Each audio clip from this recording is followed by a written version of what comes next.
Good evening and welcome to the September 28th meeting of the Planning Policy Commission. The first thing I'd like to do is to congratulate you on your last meeting.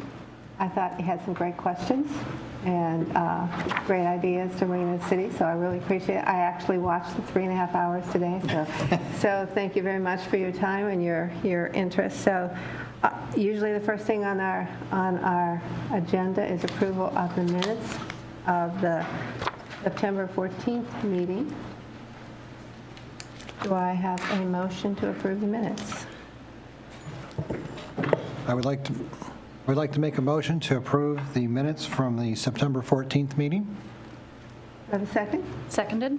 Those in favor? Say Aye. Aye. Approved. So tonight we're going to have two separate public hearings. The first one is the end of the development agreements and the proposed amendments. And so Lucy is going to give us an update on a quick view of what those are. So good evening. I'm Lucy Sloman, Land Development Manager of DSD. Back again. I always like to review the history because the meetings just keep piling up. Hits just keep on coming. So we started in the spring working with two communities whose development agreements, the build-out period has been reached. We started working with PPC and UVDC jointly in August. We've had 3 meetings. This is our 4th meeting and public hearing on this matter.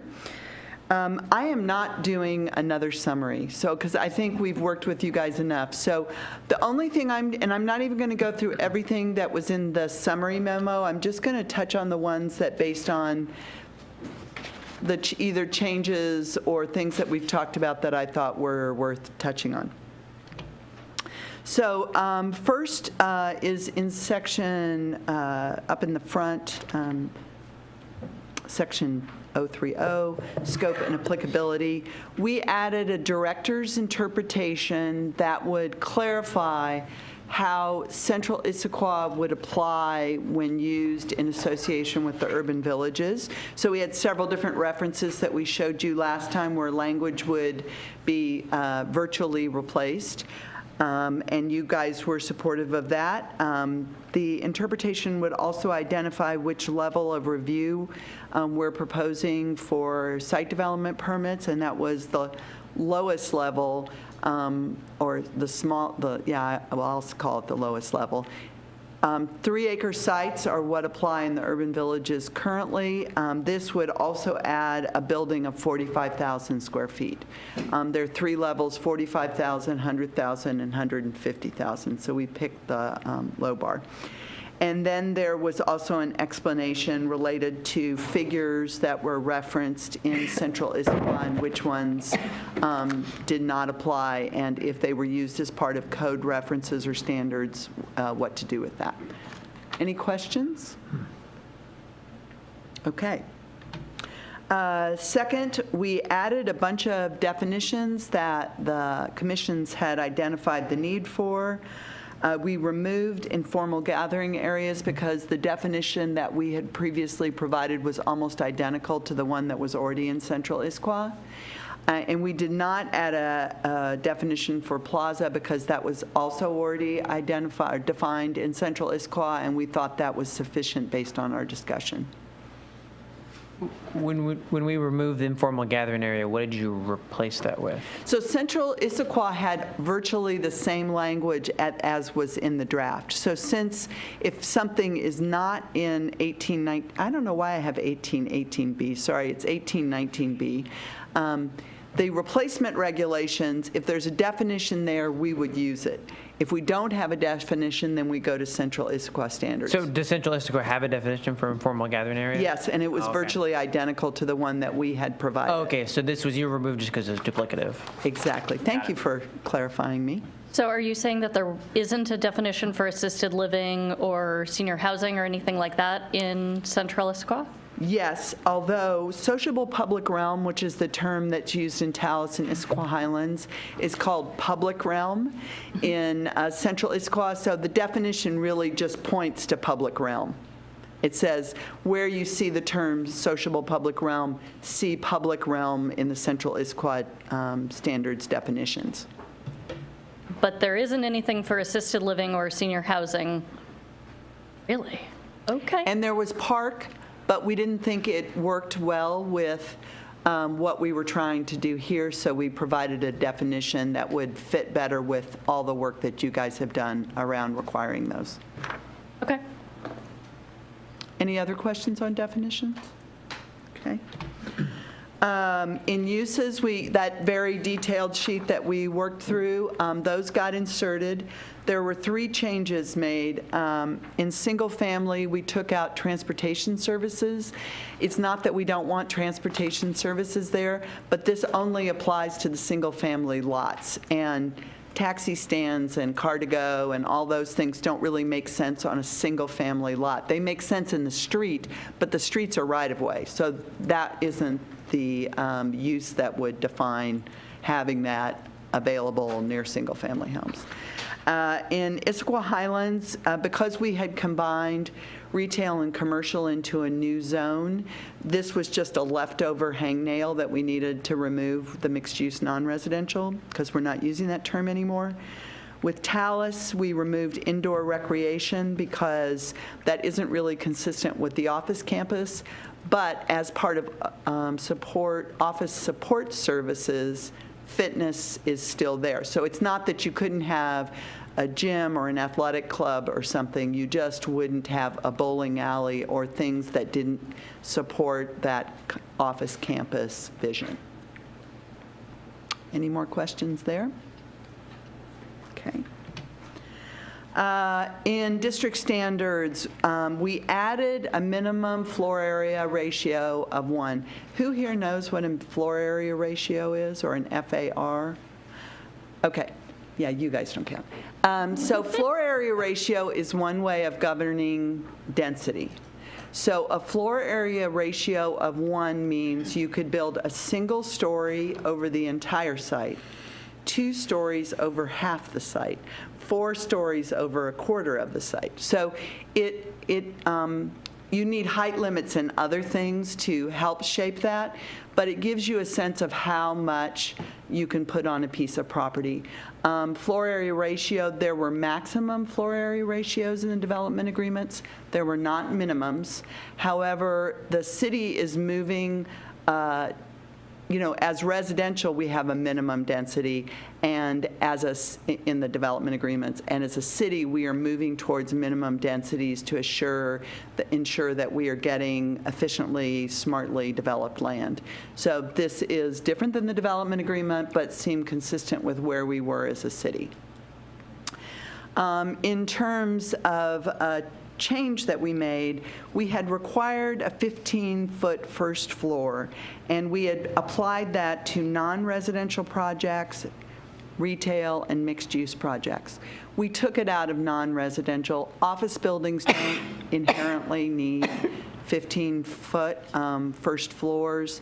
That is something that sometimes works if they have certain kinds of lobbies, but there was a concern was that with the height limits, that would restrict the number of floors, and we weren't putting that in there to try and reduce the number of floors. Plus, at Talus, the office campus isn't even allowed to have retail, so it didn't make sense to apply that there. So it was removed from both Talus and Issaquah Highlands. For non-residential projects, only applied to retail or mixed-use projects. Questions? Okay. Parks, we had a requirement of 250 square feet per net new residential units, and you all asked, we sort of talked about a bunch of things, and you had asked for some criteria and standards to make sure that we were getting what we wanted. We've proposed something, so we need to hear if this seems like the right things. Kind of hard to read. Can you sorry. Well, summarize? Sure. It says, with net new residential development, new parks will be provided at the minimum rate of 250 square feet per residential unit. You know what? Let me do this. Let me find it in the code so you can actually just look at it. It's on page... This is on page 43 of 287, if you have your packets. Does anyone need a packet? Okay. I'll take one if you have some Okay. printed. So this way I don't need to read it out loud, but I'm happy to talk about it. In concept, we're saying it only applies to net new units, and that's those that are added beyond those in place upon the effective date of this code. The characteristics are that they will comply with the urban village goals and guidelines. They have to be provided on site. For multifamily, this means as part of the parcel. For plats, this means that it's an integral part of the overall subdivision in either a tract or a parcel. That it will have visual and recreational variety in pedestrian amenities, appeal to the senses, have seating, lighting, and it will have elements such as, I should say, seating, lighting, water features, paving, landscape, artwork, special recreational features, sun and shade. It be located away from surface parking lots, loading, waste collection service areas. The land will be usable, pleasant, integral component of the project or plat in which it is located. It won't be on leftover property or in locations that are isolated or hidden, which might create safety issues, and that it should have an access easement. And so these are privately owned with public easement? I would assume that they are privately owned, but we did not specify. Okay. And then what was the rationale between requiring it on site for multifamily? Well, I think that that's the way most of the parks that we were looking at, except for the city-owned parks, that's the way most of them have been done. So I think we're looking at something that's integral. I suppose, I guess I'm not sure what you would do if you said you could buy property off-site. Like or buy property in Issaquah Highlands. I'm just not quite sure how that would work. So this is new park requirements. What were they before this? There were none? No, so when we started, there was a capital facilities plan that had a list of certain recreational features that had to be provided. Then there was a master parks plan, maybe 10 years into build out, in which those capital facilities were located in certain areas to ensure that they would be built out, and as a kind of coordinated effort between the master developer and the city. In addition to those capital facilities, multifamily projects in the guidelines are supposed to provide these projects. Single-family plats have, as kind of a custom and a part of the character, provided them. And I think as we have reached the end of the build-out period, our proposal to you is that these parks have become an integral part of the character, and so therefore we are requiring them as we complete the build-out of the project. But it's based on character and some research we have done over the years, but not on a development agreement requirement. Okay, so the research you've done have come up with 250 square feet in other areas, and Which is actually, for Issaquah Highlands, it's less than what other areas have. But we wanted a consistent, I think the message we'd gotten from UVDC, probably more than PPC, was that there should be a consistent plaza and a consistent park requirement between the two communities. So in looking at the two projects, that was the number that we're proposing based on our analysis of the two urban villages. So in looking at this requirement, looking at these pictures, they're great pictures, but the reality of is if you have net new 1 to 4 units, that's less than 1,000 square feet. That's hardly enough space to consider a park. So should we put in some sort of minimum requirements saying that if you have more than 4 net new units, then you have to meet the 1,000? Or if you're putting in 1 net unit, it's hardly, we want to even go there? Well, I guess my thought would be that, based on our conversation last time, is that a project, let's say you had, I'm going to use your example, you have an existing piece of property that has 10 units on it right now.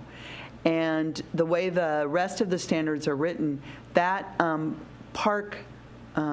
that amount of park is protected and cannot be removed or reduced without council approval.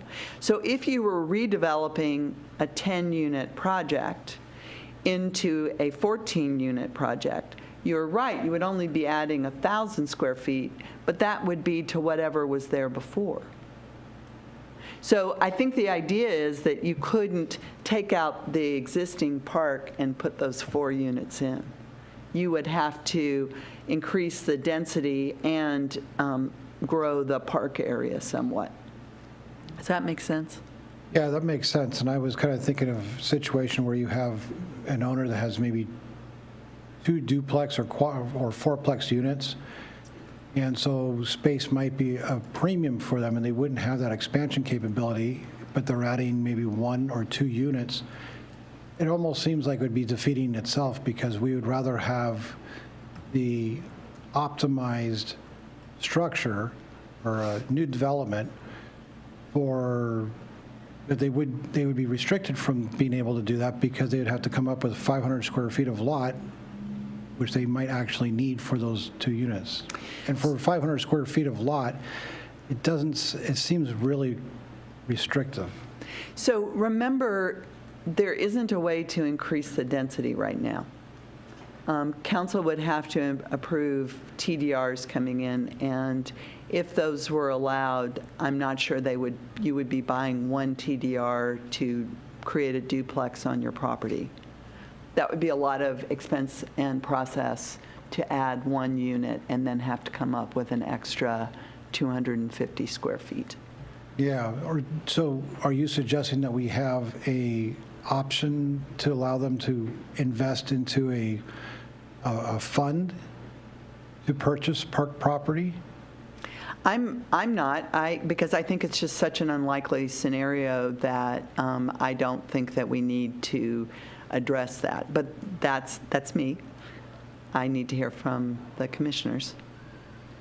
I was a proponent of this. I felt like you heard our back and forth discussion last time, and I thought this was a nice adjustment. I think we have a way of really mirroring the kind of community that we want to continue to encourage. I think this is a really important requirement as well. And by really specifying the net new, I think that we make a clear distinction between adding. And so I recognize your point about how much adding is, and you're worried about the impact of small additions, but to Lucy's point, I don't think this is a realistic situation where everyone's going to want to be turning a single-family home into a duplex, and will be able to easily go through that process. Even if they did, I would like to see them contribute to this. I think that's a part of being in this community, and I'm a proponent of how it's written right now. So to continue that thought, ADUs. So you have a house, and we're trying to promote ADUs. So we allow someone to build an ADU. How are they going to come up with the 250 square feet on their lot? That's So- not net new.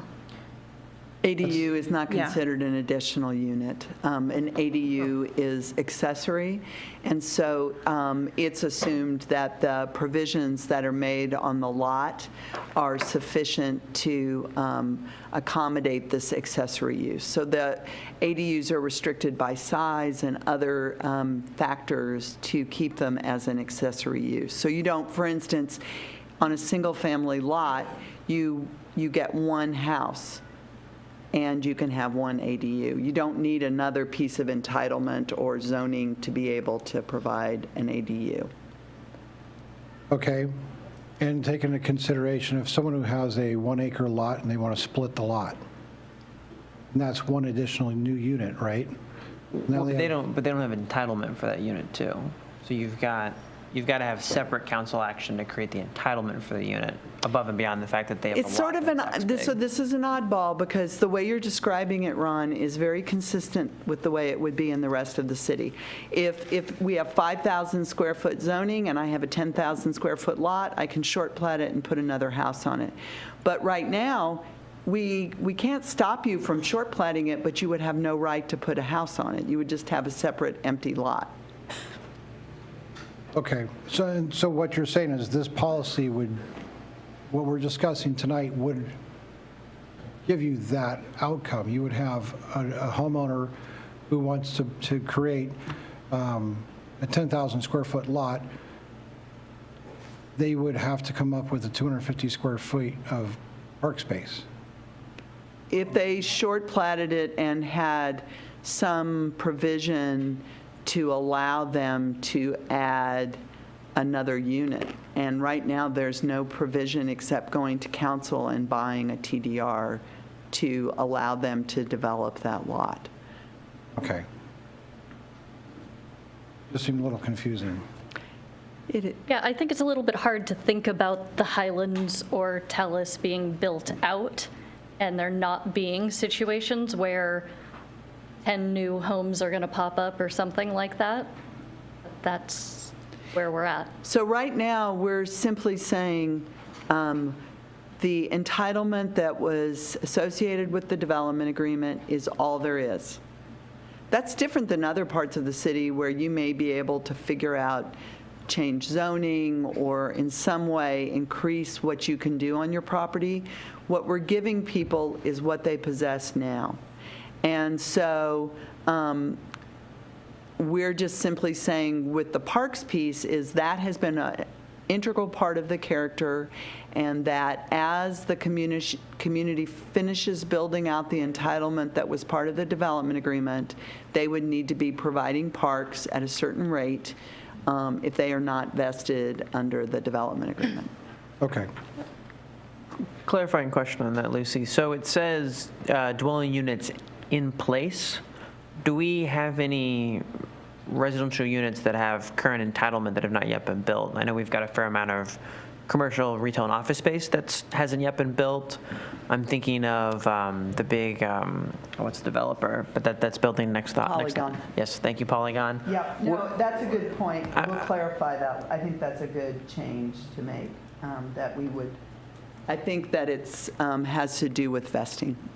Okay, so for instance, the 3 leftover units that, not Polygon, but the other Shelter. Shelter, if they added those 3 units a couple years from now, would they have to supply 750 square feet of park space? If they were not, if they were not considered vested through a Okay. land use permit. Okay, so we're assuming, I mean, they could always file something, but we're assuming those 3 units would not be vested, but the Polygon presumably would be fully vested.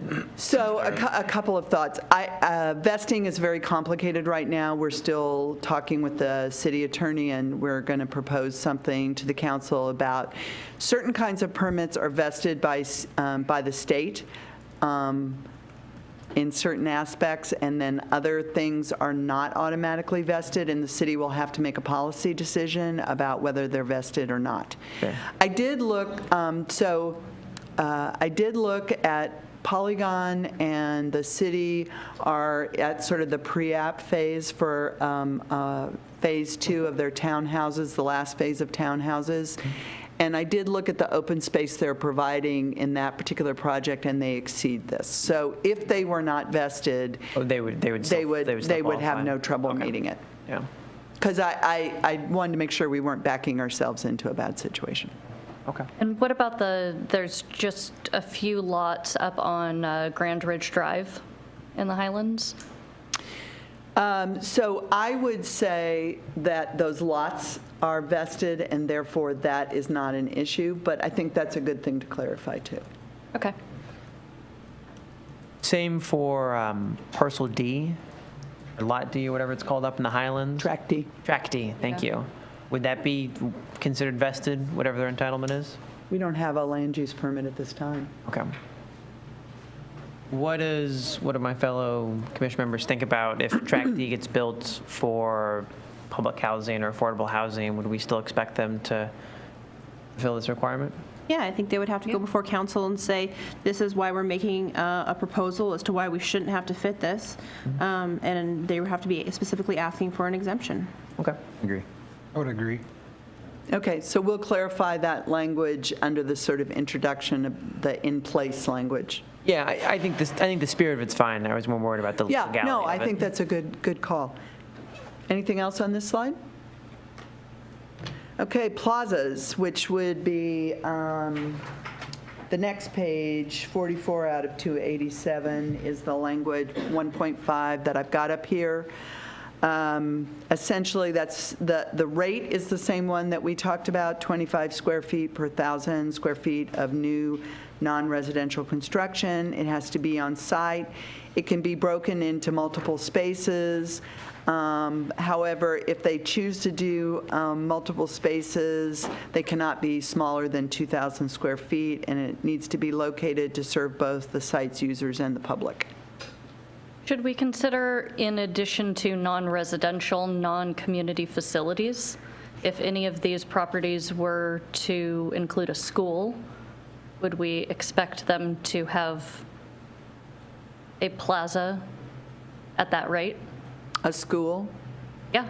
I guess my initial reaction, I haven't thought about this at all, so unvarnished, is they provide a lot of on-site recreation, so that seems to me, and the community is often allowed to use that. I'm suggesting I wouldn't want to force a school to have to create a plaza. Oh, okay, so you're wanting to exclude schools? Yes. I would concur with that, so I will clarify that language too. And I would just put it in there as community facilities. Oh. Because then if they're building a park, I mean, Sure. With an exception if it's a private school, and it wouldn't be CFF. So correct, that wouldn't be in public community facility facilities. rather than community facilities. Yeah. But otherwise, I would agree with your, Okay.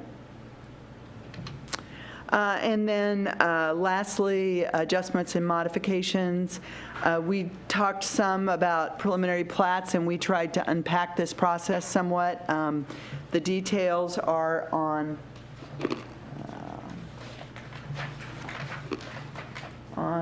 page 56 of 287. The idea is that, we work with the applicant in a collaboration meeting and then a pre-app meeting, and then they make the full preliminary plat submittal. And when that happens, well, let me take a step back. Let me tell you what the process is right now, and that's what kind of was the genesis of this. In the city right now, if you have a preliminary plat, staff issues a report and it goes to the hearing examiner. The only sort of public meeting other than the hearing examiner meeting, which takes place during the day, is a neighborhood meeting, which is held by the applicant in the neighborhood, okay? But I think the thing that we found working with the UVDC is that we appreciate a larger community conversation. Did you ever think you'd hear me say that? That we've really appreciated the larger community conversation with both the commission and the public and the neighbors. So it's not that we don't want to hear from the neighbors, we absolutely do, but we want to have that sort of larger community conversation because plats really do set so many things. They're often the streets and where the parks are going and all kinds of things. So to try and find a balance between the city's process and what we've been doing in the urban villages, what we would propose is that once we get the full plat submittal and it is deemed complete, we would hold a community conference. Community conferences are hosted by the commission, in this case the Development Commission. After that meeting in which the public, the neighbors, the commissioners get to speak, the applicant can speak, we would produce a community a community conference response memo, which is kind of like the memos that we've been doing for you guys, which we call briefing response memos. So we would summarize all the topics that have come up, and the applicant and staff would respond to them and have sort of conclusions. This is supported by code, so we're going to do X.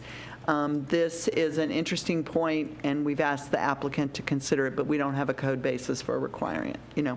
Go through all of that. The community conference response memo would then be issued for a 2-week comment period. So if the commission, the public, the neighbors disagree, they have an opportunity to read through how we've summarized the topics and how we've suggested responding.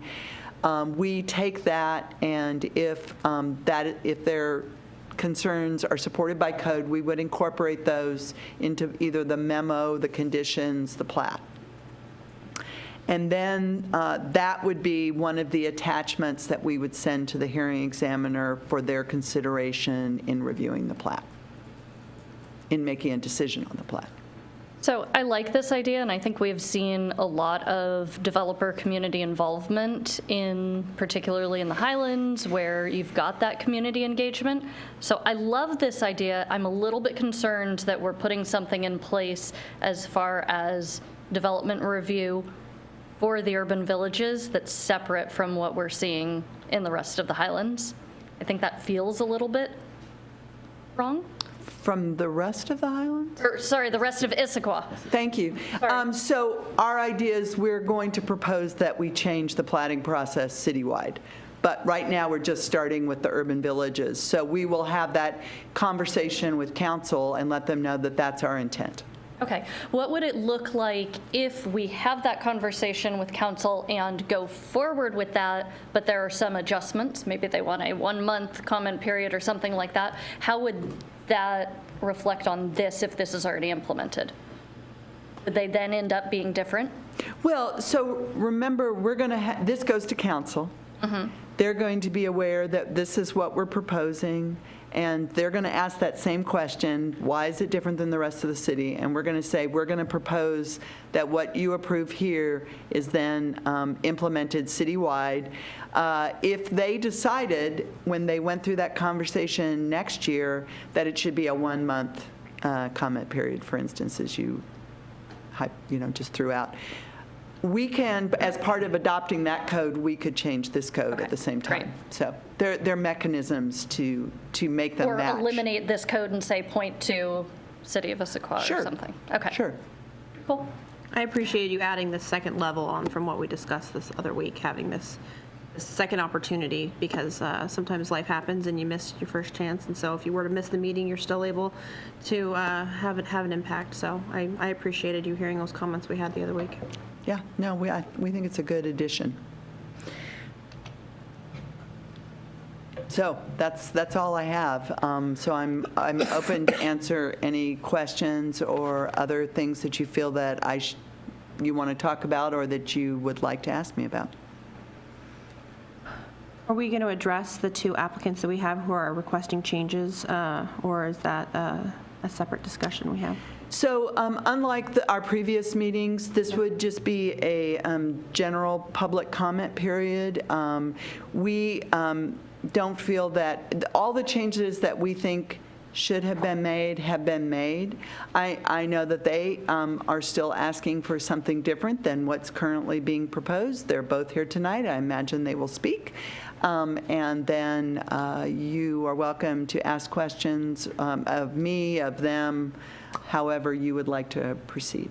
So that's what we're going to do. We're going to open up the public comment period of this, and then after we get the input, we're going to come back, and if there's any questions that comes up, that's when you get a chance to talk about anything else that pops into your mind.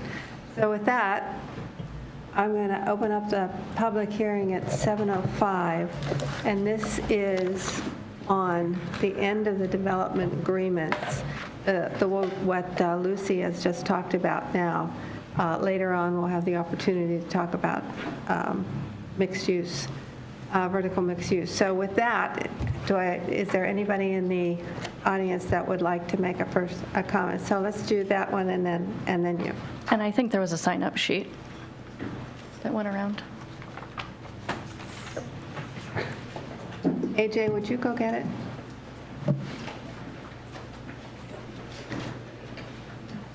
You can speak even if you don't sign that piece of paper.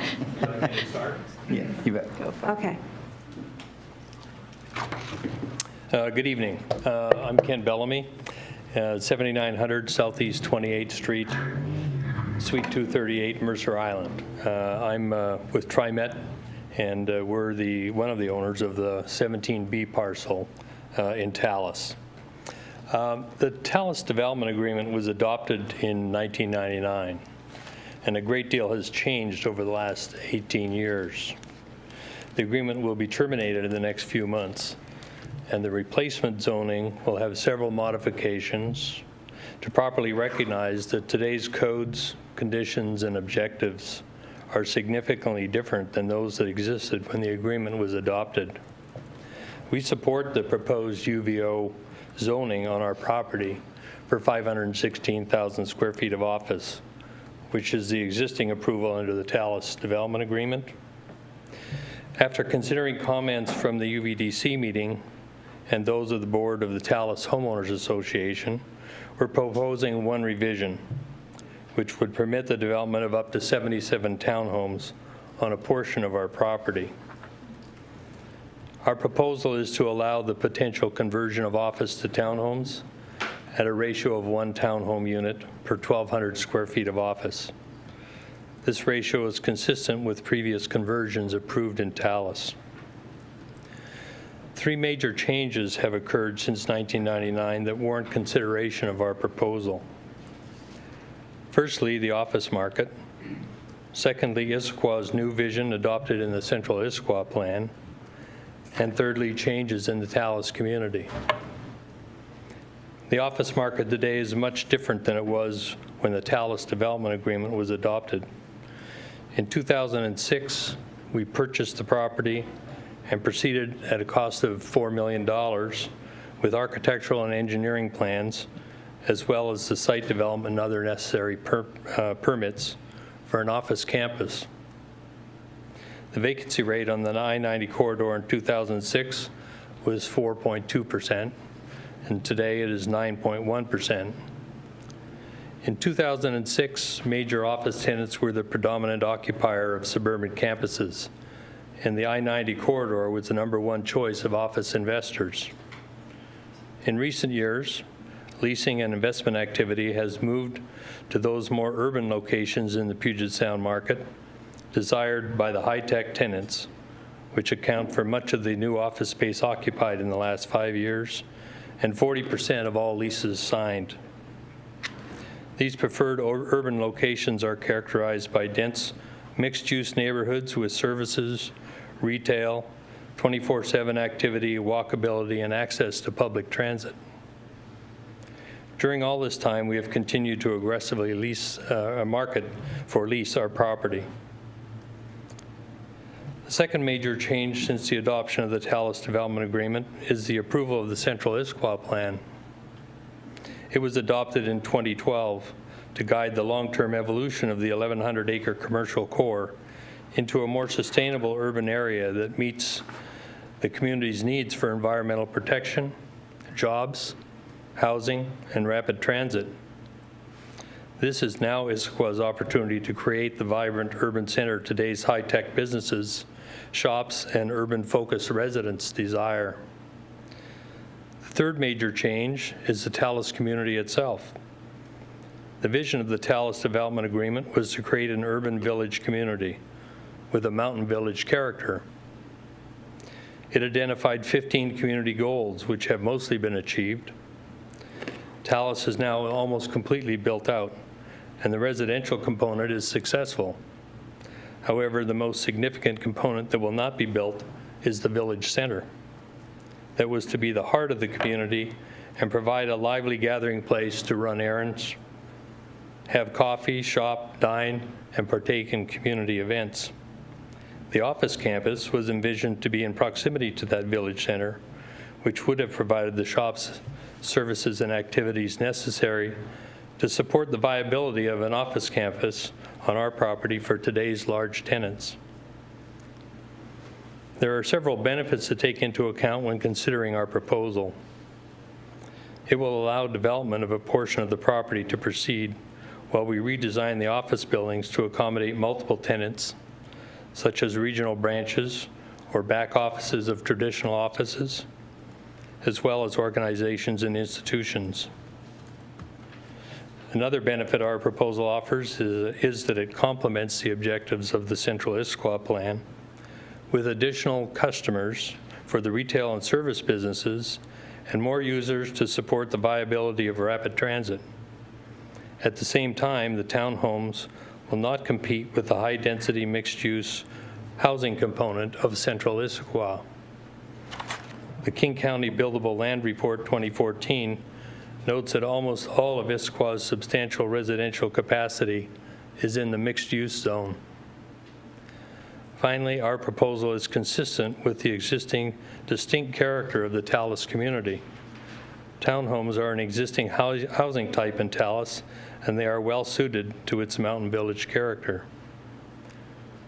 The major concern we have heard from the Tallis community is traffic. As an owner of property in Tallis, we acknowledge and share that concern. Traffic analysis shows that residential uses generates significantly less traffic than office. However, a study of peak hour counterflow traffic impact has not been done.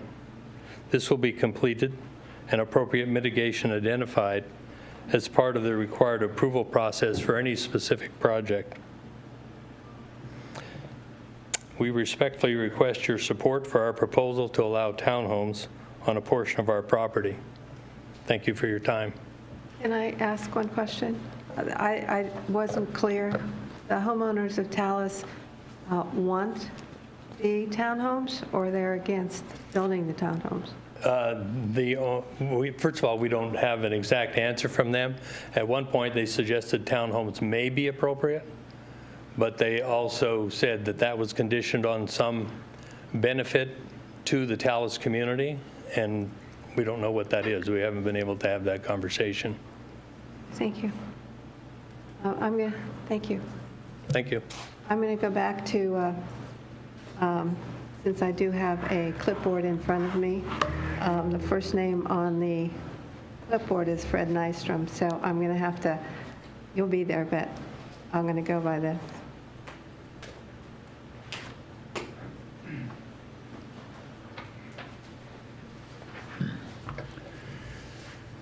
Good evening. My name is Fred Nystrom. I live at 391 Southeast Sycamore Creek Lane in Issaquah. And I mentioned to you a couple of weeks ago when I was talking in front of your group meeting that I too had sat in those very chairs where you are tonight for a good many years as a member of the Planning Policy Commission. And during my time on the commission, we dealt with the development of Tallis, the Issaquah Highlands, and the commercial strip along Gilman Boulevard. All sort of complex and thorny issues like you may be facing in your jurisdiction or your time on the board. We debated these issues on fairly open sessions, often challenging our staff and the representatives from the city to clearly define meaning and intent of any intended changes that they suggest. A lot of this was tedious, technical, and a little overwhelming with its complexities. But we endured over the years because it was universally believed that it was our duty to make certain that any change that had been suggested, be it zoning or any other overlay that controls the development, be dissected and represent the best decision that we could make with the knowledge that we have. Never did the staff try to insert a change in anything we're working on at the last minute without the understanding that it would get our personal scrutiny along the way. So how is it that after so many years of talking about the the ease of taking the zoning regulations and development agreement regulations for, and I'm speaking now for the Highlands in particular, and meshing them directly into the new follow-on agreements from Issaquah. Suddenly, this last Friday night, the staff produces an entirely new package and expects, well, it really does away with this point of consistency because it changes things significantly. And now you're expected several days later to understand it and vote on it and give it your personal stamp of approval with very little time to look at what a FAR is and what the impact is. Now, typically, let me back up. The FAR in this case, it affects Shelter Holdings property differently than it affects anyone else in the Highlands. So there goes this point of consistency.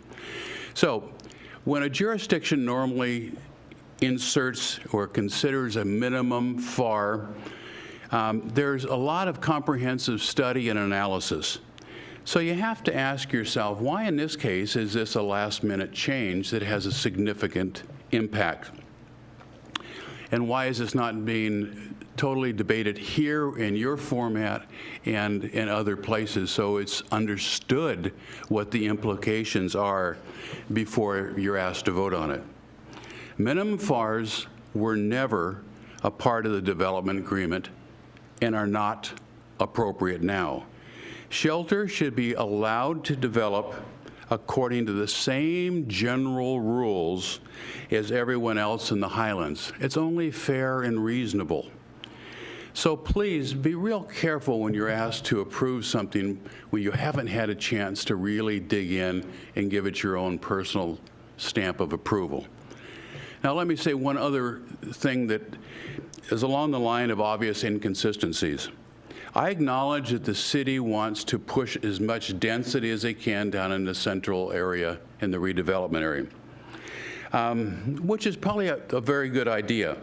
But why in the world would we as a community not be encouraging low and working class families to live next to the only park and ride in the entire plateau? Why is it that we say by our decision that unless you have enough money to drive your car to a park and ride, you don't get to ride the bus?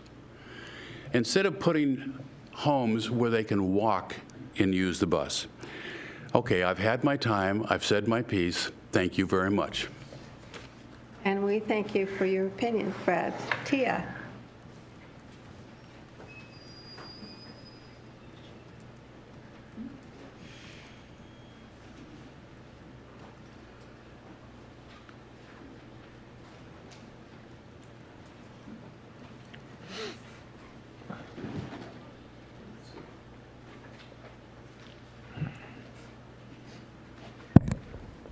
Hi, I'm Tia Heim with Shelter Holdings. Thanks for allowing me the time to speak tonight. I know we don't have a lot of time tonight, so I'm going to focus my remarks on the issue of biggest concern to us in the current draft, which is the proposed minimum FAR, and then my written comments address some of the other issues that I think you've heard from me in the past that I think remain open at this point. So for the past 2 years, we've been assured that as the development agreement wraps up, the zoning will give us the same development rights as we had under the development agreement. That's clearly not happening. Our uses are getting narrowed, the continuously changing SIDs are getting wrapped in an unclear manner, and now at the last minute, staff has proposed a minimum FAR that changes everything. Imposing a minimum FAR severely impacts the ability and the character of development on our property. It eliminates the ability to do any retail that would be similar to and would complement Grand Ridge Plaza. It severely limits, and in some cases prohibits, our ability to do commercial or office because of the amount and/or configurations that would be required on these large lots. Minimum FAR is completely at odds with the city's stated goals and approach to creating this zoning. with a minimum FAR, nearly every non-residential use would now be non-conforming. Minimum FAR is not a concept that's been used throughout the city. In fact, Central Issaquah's urban core is the only place that currently has a minimum FAR for commercial. I understand that they may be considering changes, but at this point, that's all that there is, and it's at 0.55. So this would be dictating that Issaquah Highlands be much more dense than the urban core of the Central Issaquah area. Imposing a minimum FAR is a huge and extreme step, typically reserved only for the densest of urban areas. You really haven't been presented with adequate information or analysis to carefully consider a minimum FAR. For example, why is it appropriate or necessary here? Or why is 1 the appropriate number? Where did that come from? It doesn't appear to be related to anything in Issaquah Highlands. The development agreement had no minimum FAR. It had targets, which actually recognized the difference between retail and commercial developments. So the development agreement had a target FAR for retail at 0.25 and at 0.75 for commercial. Even the old 2002 Microsoft proposal, which I know people often refer to as sort of the original vision, would not have met this proposed minimum FAR. It was closer to a 0.44 FAR. So I guess I'd ask you, why all of a sudden is the vision for Issaquah Highlands commercial changing so drastically? The concept of having a minimum FAR while also having an overlay with a zoning cap also has some inconsistencies, potentially leaving some parcels in situations where it would be impossible to redevelop and comply with both the minimum FAR and the max zoning cap. Over the past few years, we've done extensive outreach to the Issaquah Highlands community and had extensive communication and analysis with the brokerage community. We've worked extremely hard to bring commercial development to Issaquah Highlands, and we're continuing to do that. We're finally at the point where, in response to public input and market conditions, we have some development proposals which we are currently in the process of pursuing applications for, all of which would comply with the development agreement regulations, and all of which would be precluded by this proposed code. So to give you a sense of what those are, we're looking at 120,000 square feet of retail on blocks A and B. So when I talk about A through E, I'm starting at the north end by the park and ride, working my way around the corner. So blocks A and B, we're looking at retail, which would have things like probably 4 or 5 new restaurants, fitness users, maybe a drugstore, other retail, possibly a daycare, also looking for an entertainment use there. On Block C on the corner, we're looking at doing 150,000 square feet of office commercial with a fitness center. That's on the corner of Discovery and 9th. And then as you go around the corner onto Discovery, we're looking at a 4-story medical office building with over 80,000 feet of medical office plus street-level retail and commercial uses. We're also looking on Block E at 110,000 square feet of commercial and small retail uses. All of these plans have been developed with an eye towards retaining the possibility for future, more dense development on site when the market can support that. But all of these projects would be prohibited by the minimum FAR. These are all real projects that will bring jobs, services, and revenue to the city. So I'm just, I normally wouldn't put out there the applications that haven't all been submitted, but I want you to really understand what you are doing if you recommend a minimum FAR. So our request is that PPC honor the city's goals of maintaining character, creating as few non-conforming situations as possible, and using regulations that are consistent with the rest of the city. And the city's stated intent that the new regulations would mimic the development agreement and think about what's rational, what's fair, while recognizing property rights and desires of the community for additional retail, restaurant, services, and jobs. Keeping this in mind, you should recommend eliminating the proposed minimum FAR and recommend further cleanup and clarification of the code be conducted prior to recommendation to council.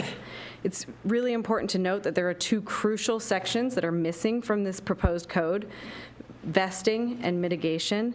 Until those sections are included, the package is really not complete, and neither the public nor the commission can make an informed decision and recommendation to the council. We also stand by our previous request to allow conversions of some of the commercial to residential, particularly in the north end of our property near the transit center, where including residential use is clearly the most appropriate use for that parcel. There's lots of additional thoughts in the letter, but I won't stand here and take up your time to restate all of those. Happy to answer any questions you might have. Thank you.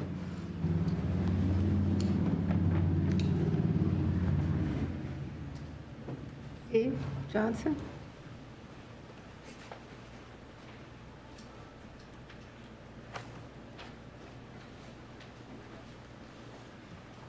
Hello to the commission. My name is Steve Johnson with the Fuller Sears Architects. My office is at 1411 4th Avenue, Suite 1306 in Seattle. Thanks to the commission and the VCDC for being here tonight and taking the time. I'm the architect for Shelter Holdings. We're currently working on a retail proposal for Issaquah Highlands that Tia spoke of. We were also the architects for Grand Ridge Plaza, so we've got a lot of experience in this community and interpretation of the former code. Shelter Holdings has asked us to take a look at the proposed code, and we have concerns and a lot of questions. I apologize that this is the first meeting I've been to, but I have been following the different reiterations of the code, and I'm up to speed on it. Our primary concern, as Tia said, and the former commissioner, is of the minimum FAR requirement. This has kind of slipped in at the last minute.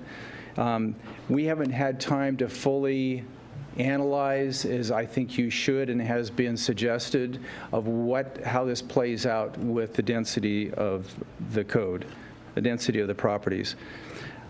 I believe it's inconsistent planning and has unintended consequences.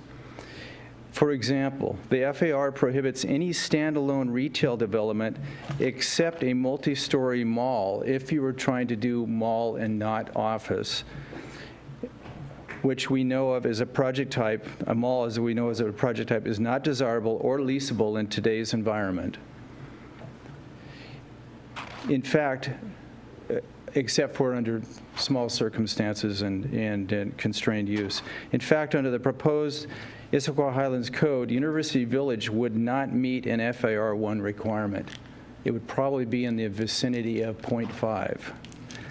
But you'd have to argue that University Village provides a wonderful pedestrian shopping experience, and you could also argue that it probably meets the goals of the urban village.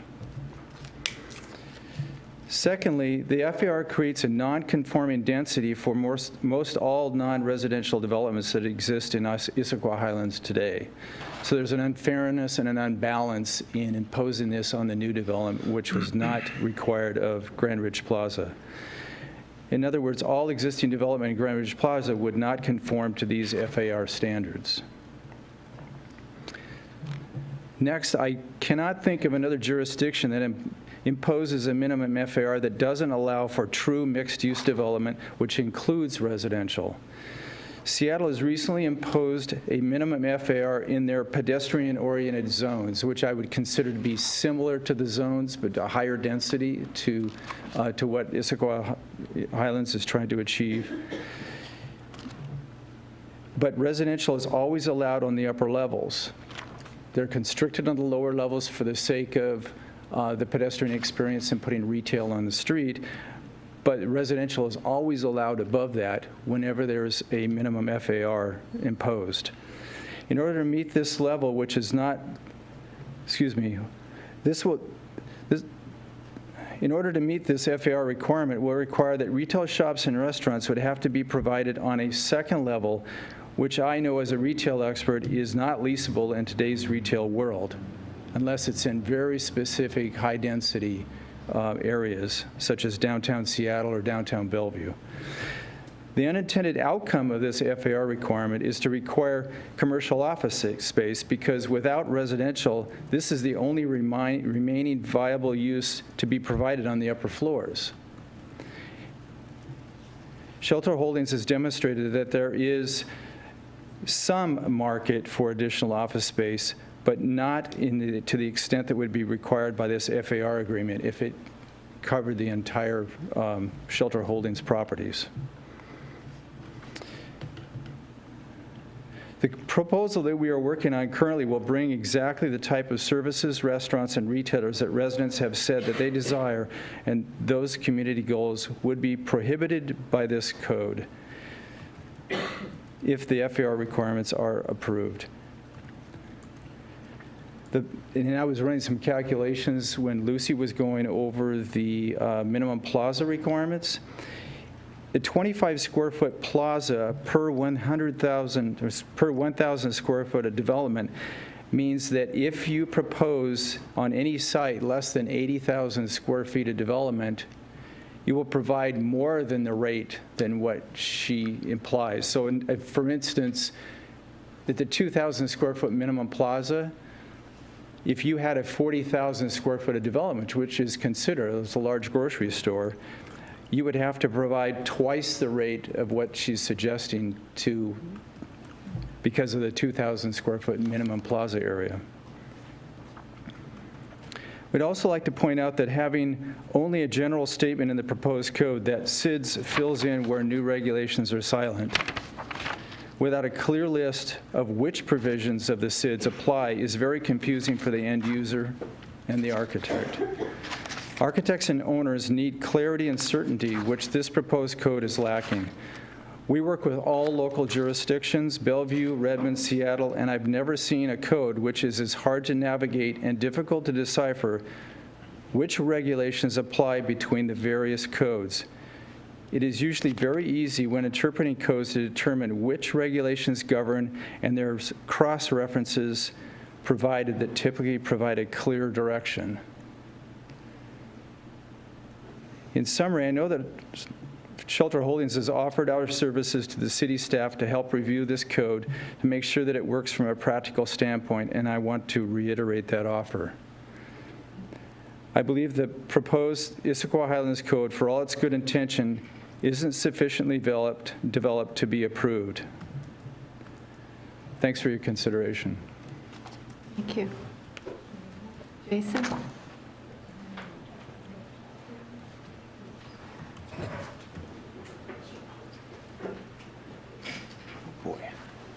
Well, I didn't type anything, so I'm just a lowly citizen here in Issaquah, and I have been since 1993.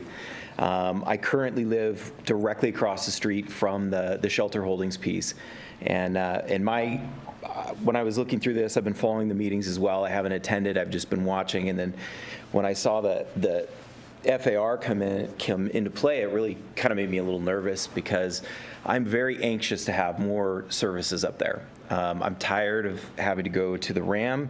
I don't want to have to get my car and drive down. There's some great things that have come up in central Issaquah here, and I'm excited for that. And I think that's those restaurants, and there's a great new Mexican place over in Gilman Village. I love it. Go there. It's really good. Can't remember the name, but it's good. I want to see those things come up to the Highlands, and I think that having the ability to do that is going to be harmed with the FAR. I mean, just in my small amount of research, again, I saw that places like downtown Seattle, very concentrated living areas, they have like an FAR of 2, but that's just not quite where we're at. And I didn't see any data, economic or otherwise, as to why it was being applied. It seemed that it was just being moved from one part of town to another. And then yet again, I couldn't find where it actually was already in place in Issaquah. So I just am hoping that you vet that a little more and wonder to yourselves, why is this being put on this one parcel? And I've lived in that location now for about 18 months, and I'm just waiting for something to come that I can use. Also, I read through the 100+ pages that related to the Highlands because I was very curious.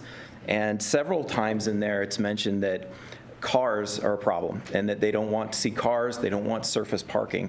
And that makes me think back to part of Shelter's original proposal, which was to put all the parking underground, to build these great pedestrian malls, which we continue to hear about, to provide more restaurants, and then also to put residential close to transit. And all of those are goals that appear to have been in place since 1996, and it's mentioned numerous times. So I was just kind of astounded that there was so much pushback to their initial plan, but I'm hoping that you folks can find a way to really evaluate what the FAR is. Is it really necessary there? Is it an economic harm to the developer? And how can we get more exciting things and have that vibrant village feel, which again is mentioned numerous times in here? How can we get that up there and not stifle the growth, but build something that the residents continue to say they want, which are the other restaurants? At least that's what I've heard in all the other meetings that I went to. So thank you for your time. Thank you. Victoria? I won't be speaking tonight. Pardon me? I won't be speaking this evening. Does anybody else want to make any comments about the?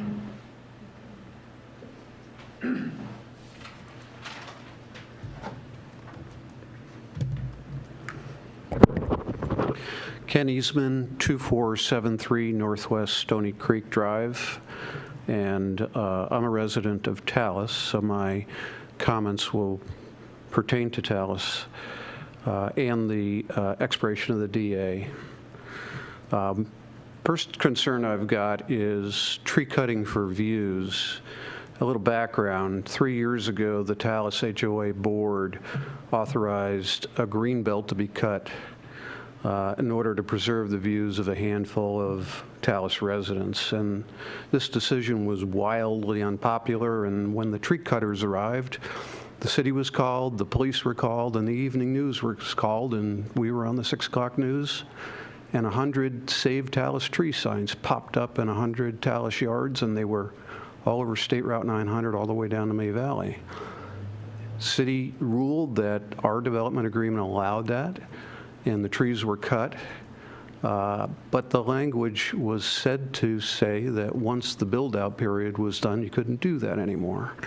And so my question to all of you is, where's the new language now that the DA goes away that says we're not going to be cutting trees to preserve views in Tallis? Second comment, I'm a little nervous about urban villages reverting to central Issaquah plan rules. Tallis doesn't seem urban to me. It doesn't feel anything like Gateway or Atlas or anything in central Issaquah. It feels suburban to me. And I hope there's no misunderstanding that Tallis is part of central Issaquah. It's not. It's Tallis. Just a comment about that. I looked at the things that are allowed in single-family zoning. That would be like my house and my neighbor's house. It allows bed and breakfasts, temporary and seasonal usage, and group houses. I don't want my neighbor's house to be a bed and breakfast or a group house, and I don't even know what a temporary or seasonal use house is. But that's not for me, and I don't want that. There's a statement in some of the staff documentation about a 100-foot wooded buffer required on the east side of Tallis, between Tallis and State Route 900. I don't think this exists. I don't know what it means, and I don't know who's responsible to put it there. But I sure hope it's not my homeowners association. So I'd like to know more about what that's all about. Now, one last comment. I'm troubled by comments I hear in this room about onerous burdens on developers. And I guess I just have to think in an environment where every day I read in Nextdoor residents up at arms about rampant development gone wild here in Issaquah, development that so many of our residents just abhor. I mean, to hear, gee, we have to make life easier for developers seems just out of character and out of sync with public sentiment. I guess what I would suggest is when you're thinking about the rules and what we should require developers to do, whether it's 250 foot per new residence for park space or something else, I'd ask you to consider you can always use mechanisms to loosen those rules. They exist. But you can't put in a new rule on a property owner, after the fact. So make the rules good and stringent, and then allow a mechanism to be able to loosen that up when appropriate. But you can't go the other way. Thank you for your time.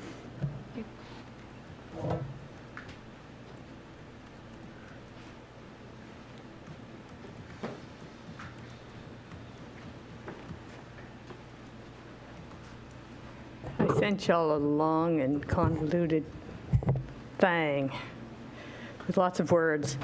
And I'll get to that in just a sec. We know who you are, so you don't have to introduce yourself. Oh, was I supposed to? Connie Marsh, I live on Squawk Mountain. So one thing that was discussed was plazas. And one of the things that neither village has gotten is a large enough plaza to actually hold a significant event. It's a shortage in both. So rather than dividing them into smaller units, I would rather see them assembled into larger units so that then you would actually create a community gathering space of significance. Because we have lots of little things that are hard to use. So I would rethink that. I also, when you say CF, that's government buildings, for example. And you know, I think a government building should be required to create a plaza. So I think that's a little gross just to say CF. Doesn't have to. Maybe community facilities needs to also have plaza space. Ken discussed a little bit of the Talus language that is odd, and I put it in my letter, but you know, Talus actually has language saying, and this shall carry after the development agreement is closed.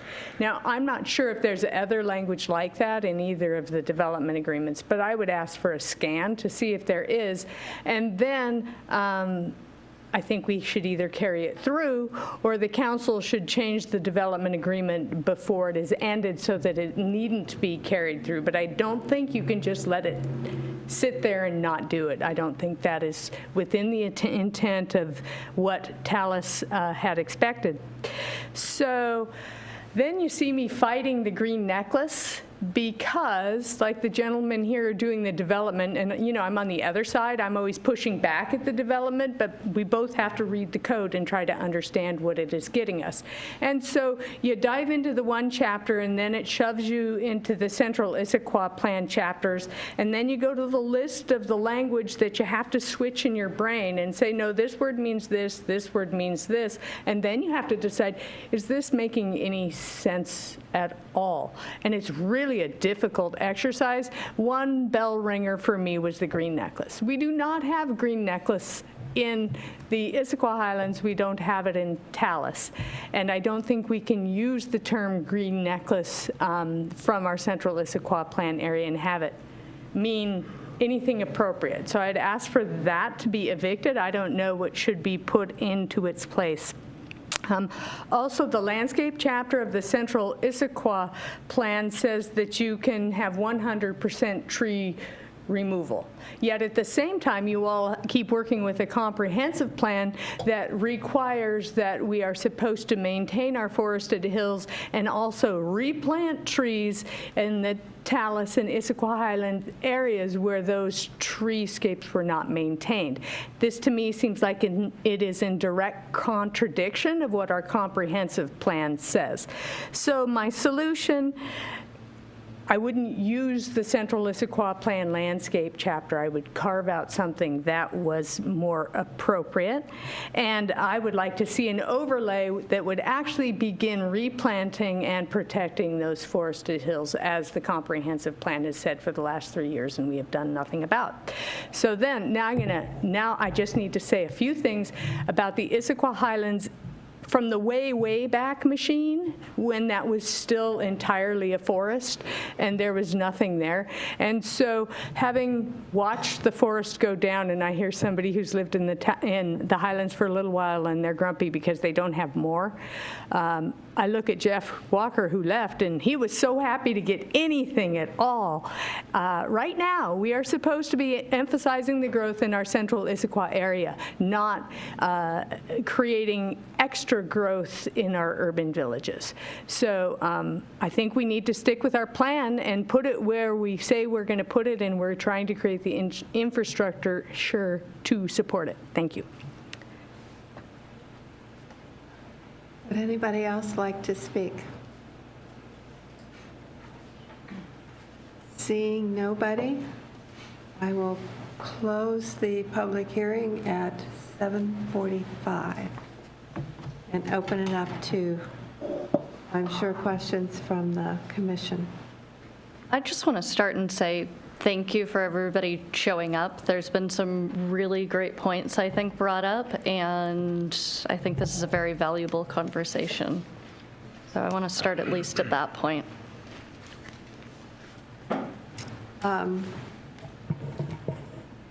I was part of the chamber when the developer of Talus came to present their plans for Talus, and the one thing that was said over and over again was, you won't see the houses or the buildings from SR 900.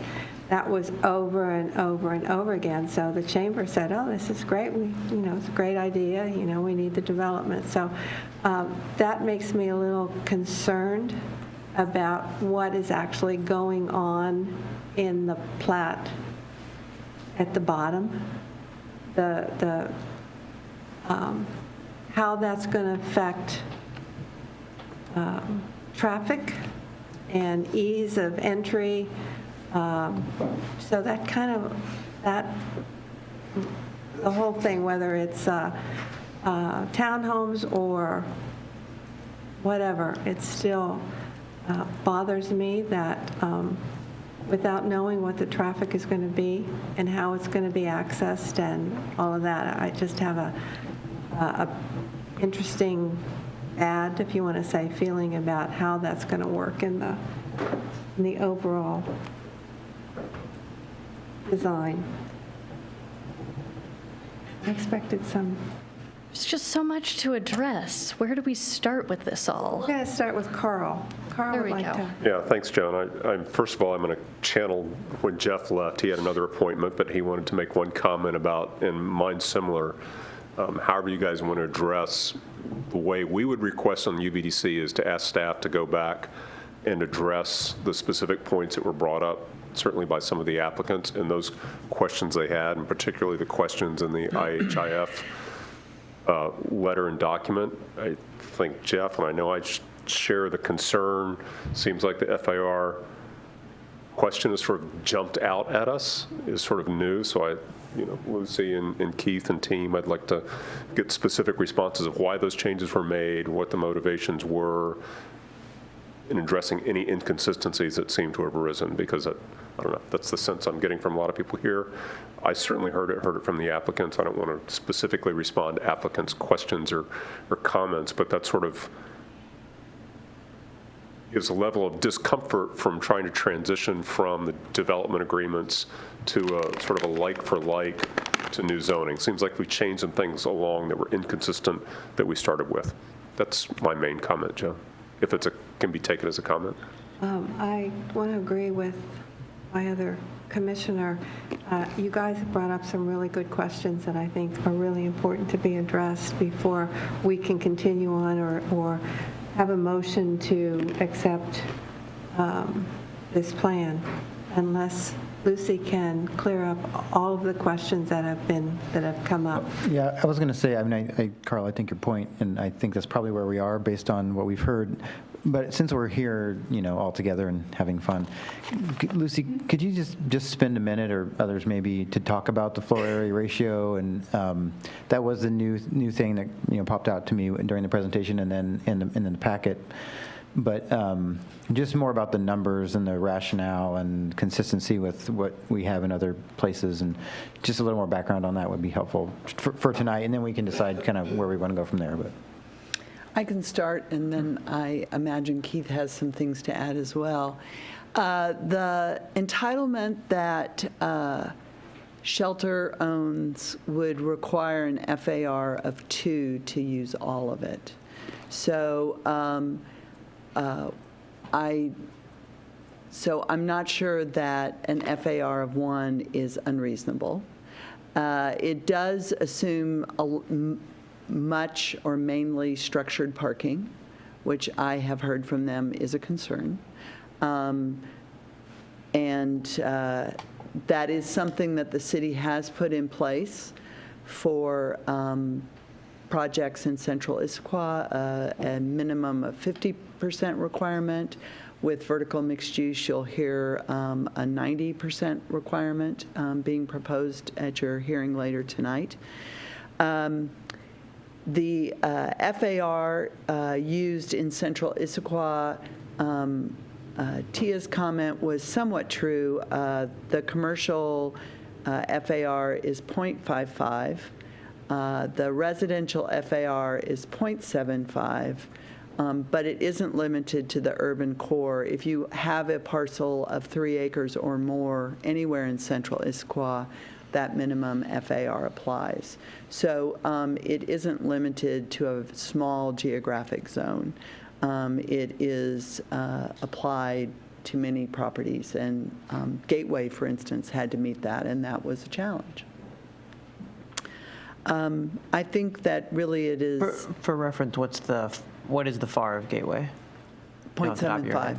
1.75? 0.75. Oh, only 0.75. Okay. They just made that. Garage, parking and parking structures and garages do not count towards the FAR. They would have made it easily if that had counted. So one of the big changes is there's no more master developer. And so, the city for 20 years in Issaquah Highlands and 15 years in Tallis, we had a partner that was helping us get good development, and development that fit the vision of the community, and because each of them created their own neighborhoods, really. And so right now, we don't have that any longer. And so there is nothing without standards in place, there's nothing to guide the developers of the properties within the villages that are left to develop in a vision that we think is consistent with those communities. And so given the conversations, so the FAR conversation, are we doing vertical mixed use tonight, Jen? Okay, so you're going to hear that the proposed FAR max for vertical mixed use is 8. So when we're talking about 1, what 1 is really trying to push us away from single-story development with surface parking. As much as y'all love Grand Ridge Plaza, we were actually kind of disappointed in Grand Ridge Plaza, and Connie's nodding her head, and Nina's nodding her head, because it was less dense than what we wanted. But we pushed that developer to give us at least 1 parking structure, and that's east of the cinema. And it's because, we didn't have the tools to make them do anything more than that. And so I guess, as we're sitting here defending putting a new tool in place, I think it's because it occurred to us that without that, they could build single-story retail with surface parking, single-story commercial with surface parking, and there's nothing to stop that, except for the requirement for structured parking and putting some sort of minimum FAR on the project. So our apologies for it coming out a little late. Maybe we should have thought of it earlier, but this is the first time we've done this. So if we're looking at some of these properties, I'm just trying to understand if Lucy, can you an update the map? FAR... Could you update the map? Move it over. Oh, sure. If an FAR of 1 would require structured parking, or if there would be a possibility with the height requirements that they could do 2 stories or 3 stories on a portion of the property and have the surface parking and still do that. Yes. So they would be able to do that. But to speak to Steve Johnson's point is, I think they're concerned that, I agree with him, 2-story retail is not workable here.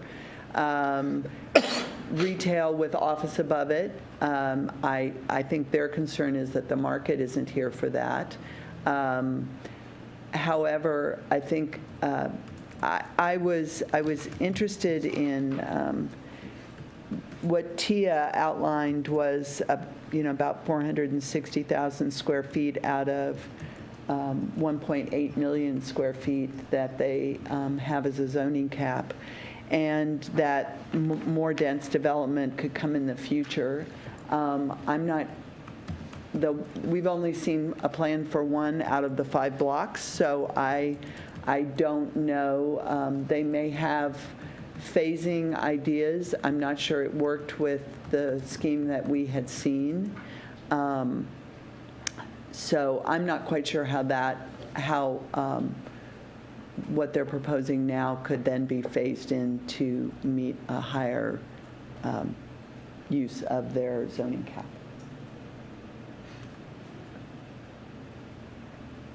Do we have any other areas where with a retail zoning, we have an FAR minimum requirement one?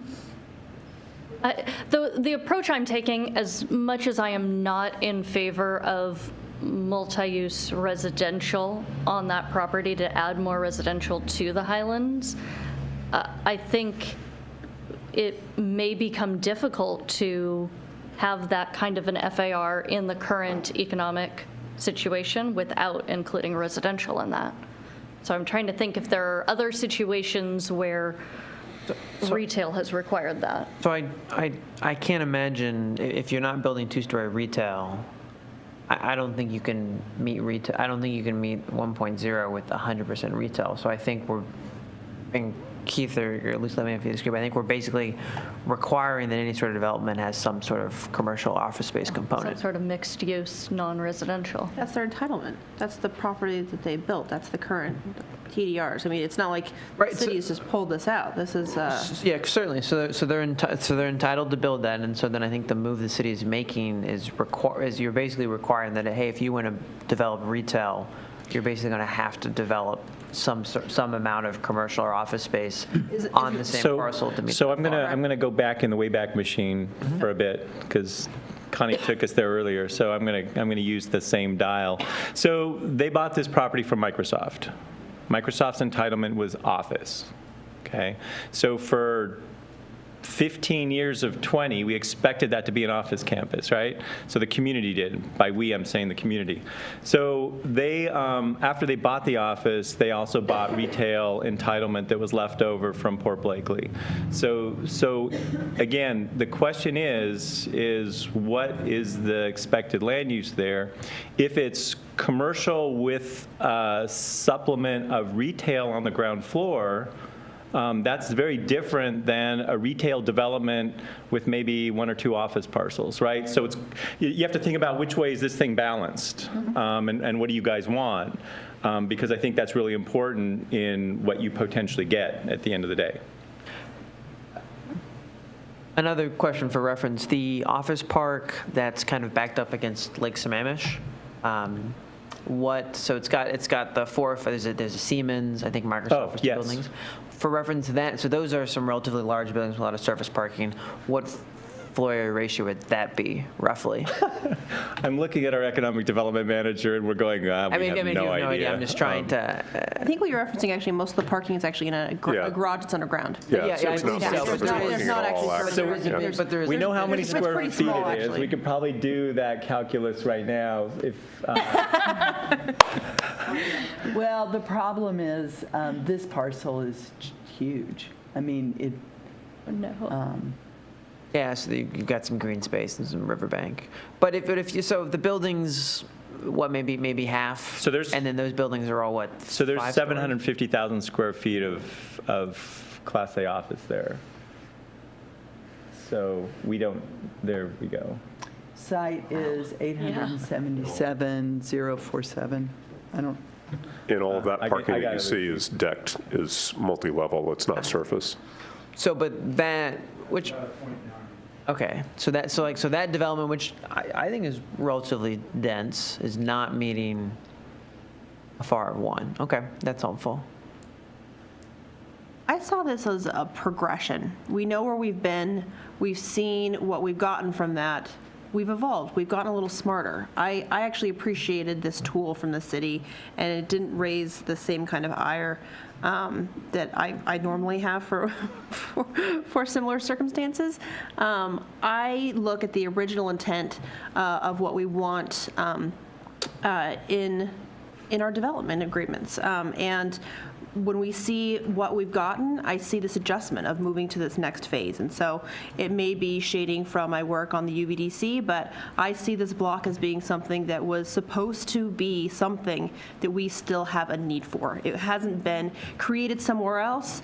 I think it's completely reasonable to tell the applicant that we can still honor their 3 dwelling units. That doesn't mean necessarily that it should be residential. I also appreciate that the city actually went through our comments and the applicant request and came through and said, you know what, we want to actually move assisted living into a commercial rather than residential zoning. You know, that was a specific request by the applicant. We talked about it. I thought that was a nice response from the city as a good halfway point. And I would reiterate, too, that I would rather see that specifically zoned to the A block, because I do want to see that commercial element being able to use the park and ride. So all those services of people coming and going to be able to support assisted living, being able to easily use that park and ride. I don't know that I really agree with the comments of saying that because it's near a park and ride, we should completely rezone it for housing. I'm not in support of that. And I'm also not in support of taking this really cherry piece of property in the Highlands and sparsely populating it. I think it's important to really not only fulfill the needs of what we see we still need in the Highlands, but to also really fulfill how do we get that. And kind of, we always talk about, the teeth is in the zoning, and this is our chance to use some teeth. I think going back to the vision, I think a great way is to look at some of the things, and this is, of course, very speculative, so maybe we shouldn't do that, but if you look at Tia's document and like question 2, and she kind of rattles off some of the sample projects. So like I see a 4-story medical office building with ground floor retail. That strikes me as the kind of dense development. It's bringing a lot of jobs during the day, but has some ground floor retail. That strikes me as like the type of thing that we meet. I would imagine that a 4-story medical office building should easily meet a FAR 1, assuming you've got structured parking. No, it's like a 250,000 square foot site. No.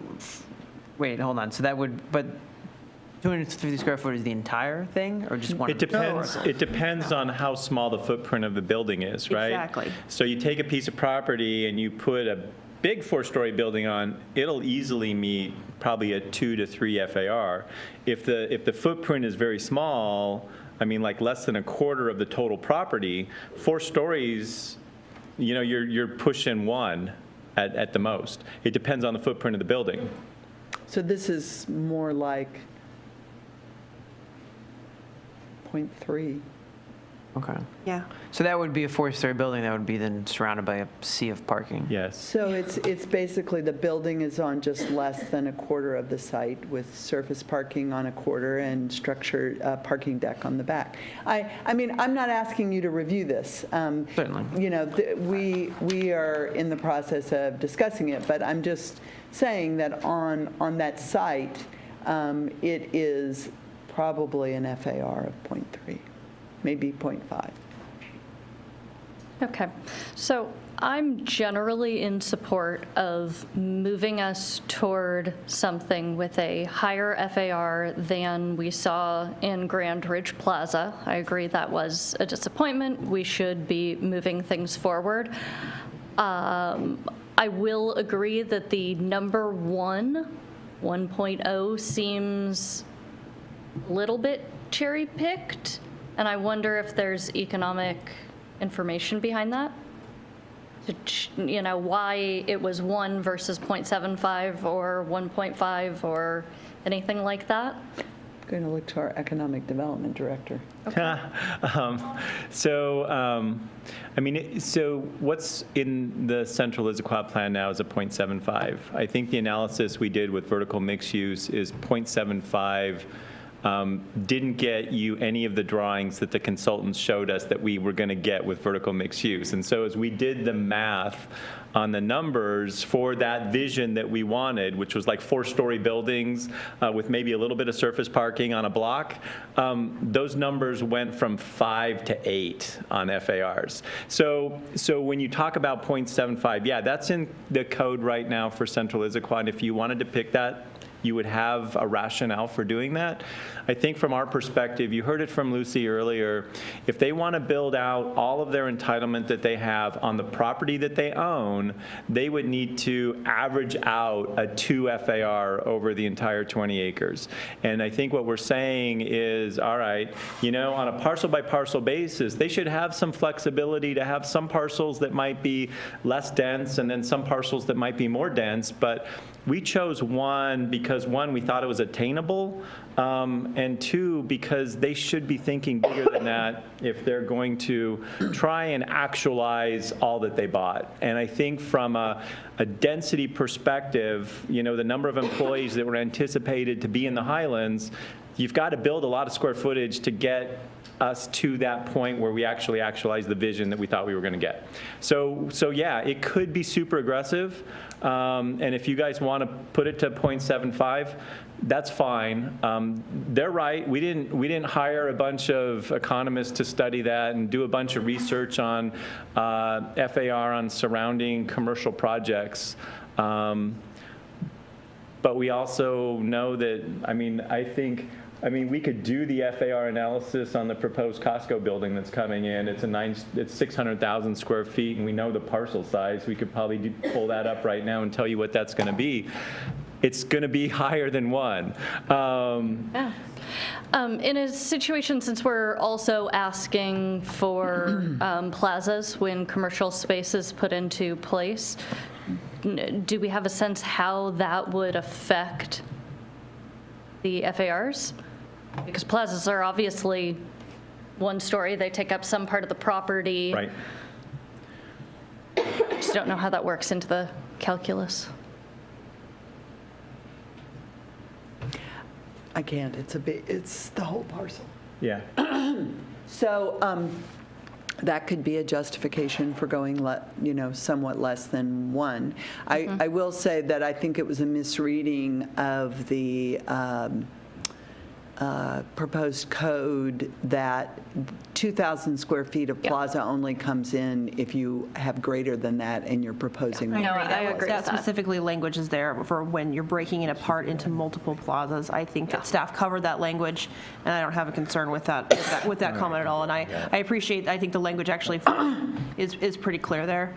And actually, since we're on plazas, I know we're talking about the Highlands right now, but we kind of see a different situation, but an internal struggle happening on the plot in Talus. And what we heard from having the benefit of these multiple meetings to hear from TriMet and from Talus, we've kind of heard this back and forth. I appreciated that there's been a change from the developer of coming at it week after week. I see a response from the community and the applicant trying to meet that. I really appreciate that. And when there was this comment about we would be amenable to the townhomes, and this is, again, I'm speaking from the Talus viewpoint, from the homeowners association, but we'd like to see something for that. And I'd kind of like to bring up, and this is, again, more for TriMet, is what could be something that the community wants.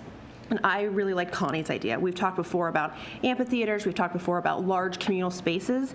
And so when thinking about maybe Talus wants to have an area, and again, this needs to go back to them. I can't speak for them, but when looking at what is a direct attribute to the community by allowing this change in your entitlement, that plazas might be a way to integrate that. Maybe Talus wants to have something that is an amphitheater for hosting concerts and things like that. Maybe they don't. But I had this thought of trying to figure out a way to suggest kind of concepts of maybe there are ways on that parcel for the developer to be able to help create a community need, which was clearly asked for. I think what's also really important right now is we need to not be short-sighted in the sense that the market may not be here today to support these developments. But forward-looking, 10, 15, 20 years from now, what is that market going to look like? And maybe that would be if we hold out today, we will get what we envisioned long-term. I think that's a great point, and I think it's an argument in favor of having a FAR and then having a higher FAR. Is you don't want to underbuild.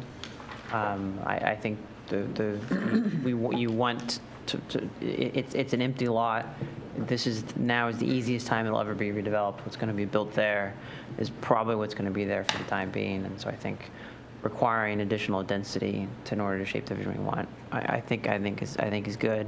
I would agree that I think Grand Ridge Plaza is, it's nice, but it's a strip mall, and so I think putting in requirements so that whatever comes in is denser than Grand Ridge Plaza. I think at minimum it needs to be denser than Grand Ridge. I think I agree that meets the vision of what people want that space to be. Yeah, and then maybe just a final comment for me, with certainly respect with all the upfront investment that the developers have made, and now a little bit of a change up in some respects. I appreciate that. I do agree with thinking bigger and pushing the envelope a little bit.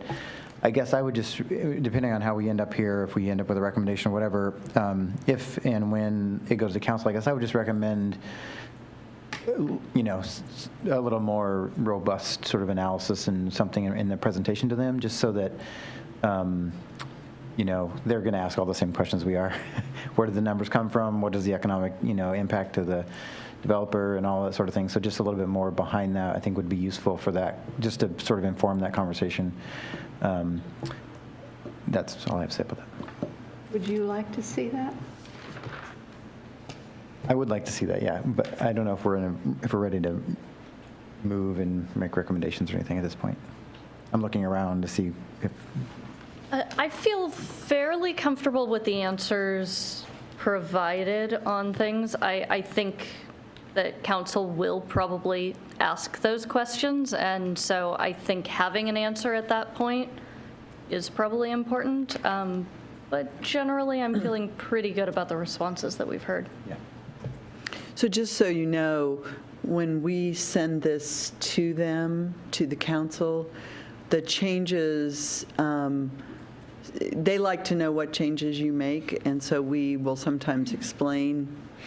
For instance, if you accept the FAR, we can provide a basis for what we did. If you change the FAR, we're going to include something about why that change happened. And so it doesn't, the way you got it was because you've been talking about this for 3 previous meetings, but the kind of cover memo that you got, we kind of provide that bridge from what you all have talked about and identified to them as well.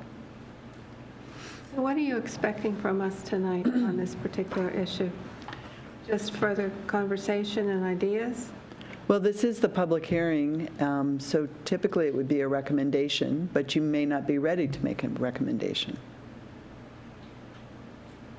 Lucy, we heard comments from 2 individuals, and I'm thinking of Connie's email that she had sent us, specifically addressing both tree retention and talus, as well as language about addressing kind of replantings after, gross removal of trees. Can you address how the city is addressing that in the code? Sure. So both development agreements, Issaquah Highlands and Talus, had tree preservation provisions that took effect after build-out. So if you remember back to our discussion last week, there was no guarantee that after build-out that the development agreement would ever be terminated. So the tree preservation provisions were in place to ensure that after build-out, that tree preservation would happen. I haven't studied the talus provisions I was at a conference today, so I didn't get to go back and look at the things that Connie said, except on my phone. But I know for the Issaquah Highlands ones, they are significantly less robust than what we have in place for Central Issaquah or in the municipal code. So I would not recommend, I think those were in place in case the development agreement remained. I don't recommend retaining those. Now, if there's something in there that people like, we can talk about whether that should go into IMC or Central Issaquah. But we really, as we said, we're trying to have less codes than more. And so I think the question is, I would disagree with Connie relative to not using the whole landscape chapter. I do think that the tree preservation piece between the Issaquah Municipal Code and Central Issaquah is a good conversation. We have recommended Central Issaquah because we were recommending Central Issaquah. If the main provision, and I'm going to look to Jennifer to make sure I get this right, is in Central Issaquah, you can reduce the trees to 0, but you have to replace them in Central Issaquah or pay into the tree fund. Now, because of the language we've put in place, that would be you could reduce the trees to 0, and you would have to either replace them in the urban village or pay into the tree fund. In Issaquah Municipal Code, you cannot reduce it below half the required amount. So depending on the zone, you would either be able to reduce it to 12.5% or 15%. With the school, the compact school things that you did, you ended up going, or this council maybe, this may not have happened with you guys, this may have happened at council. The approach they used is Central Issaquah is Central Issaquah. If you're outside Central Issaquah, you use the IMC for tree preservation.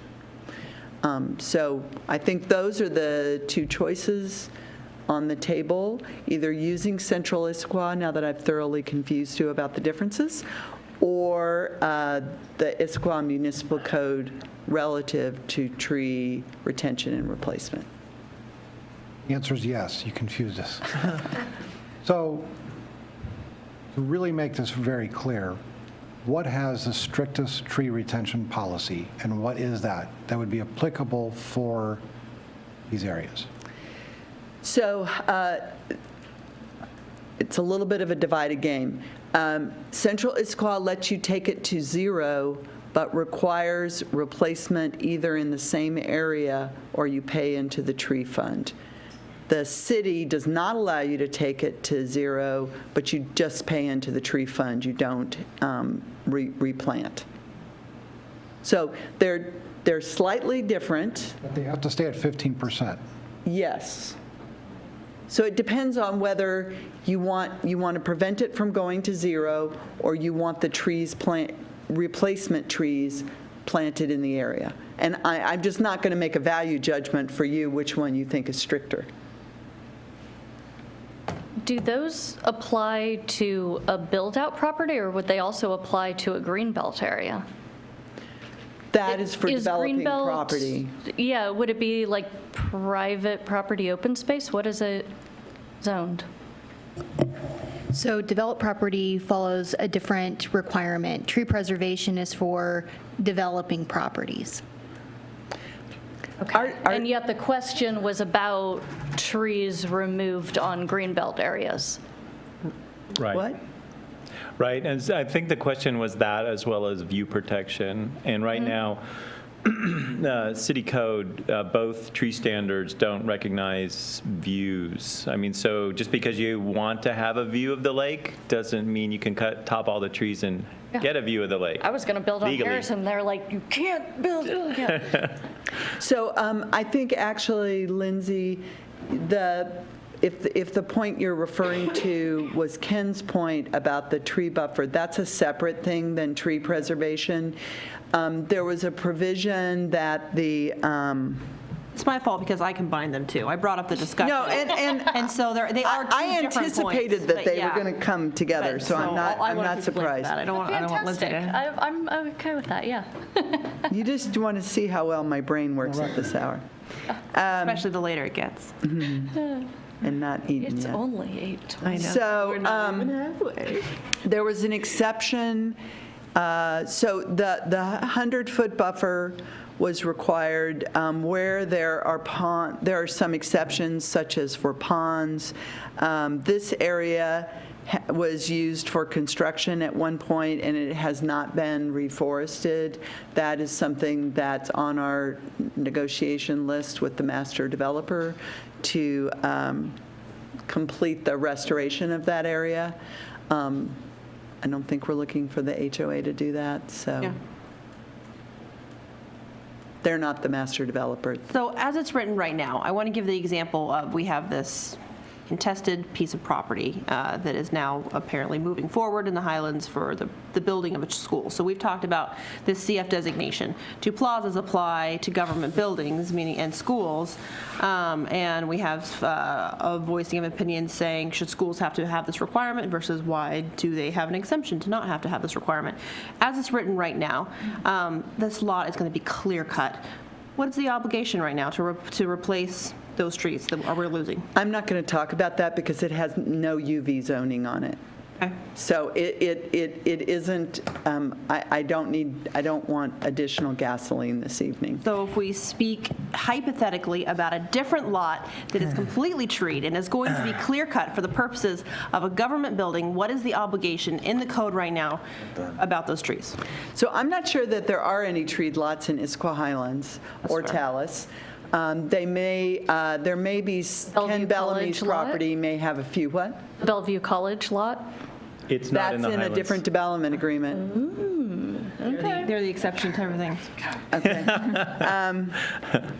I have FAR numbers when you're ready to go back to that one. Yeah. So in the reality, this whole tree discussion is almost a moot point because the only parcels that are developable in the Highlands don't have any trees on them already. Currently, Except that They grow. wait 60 one years. that's going to be added. They do. and- But then it's about how many trees you can cut off your property. I didn't follow that as little parcels side. get added, as the world continues to turn and change around us, what is the current tree retention as this reads right now? If I have a lot that is treed, it gets clear cut. Is right now, is it a pay-in system? Right or now- is it a 15%?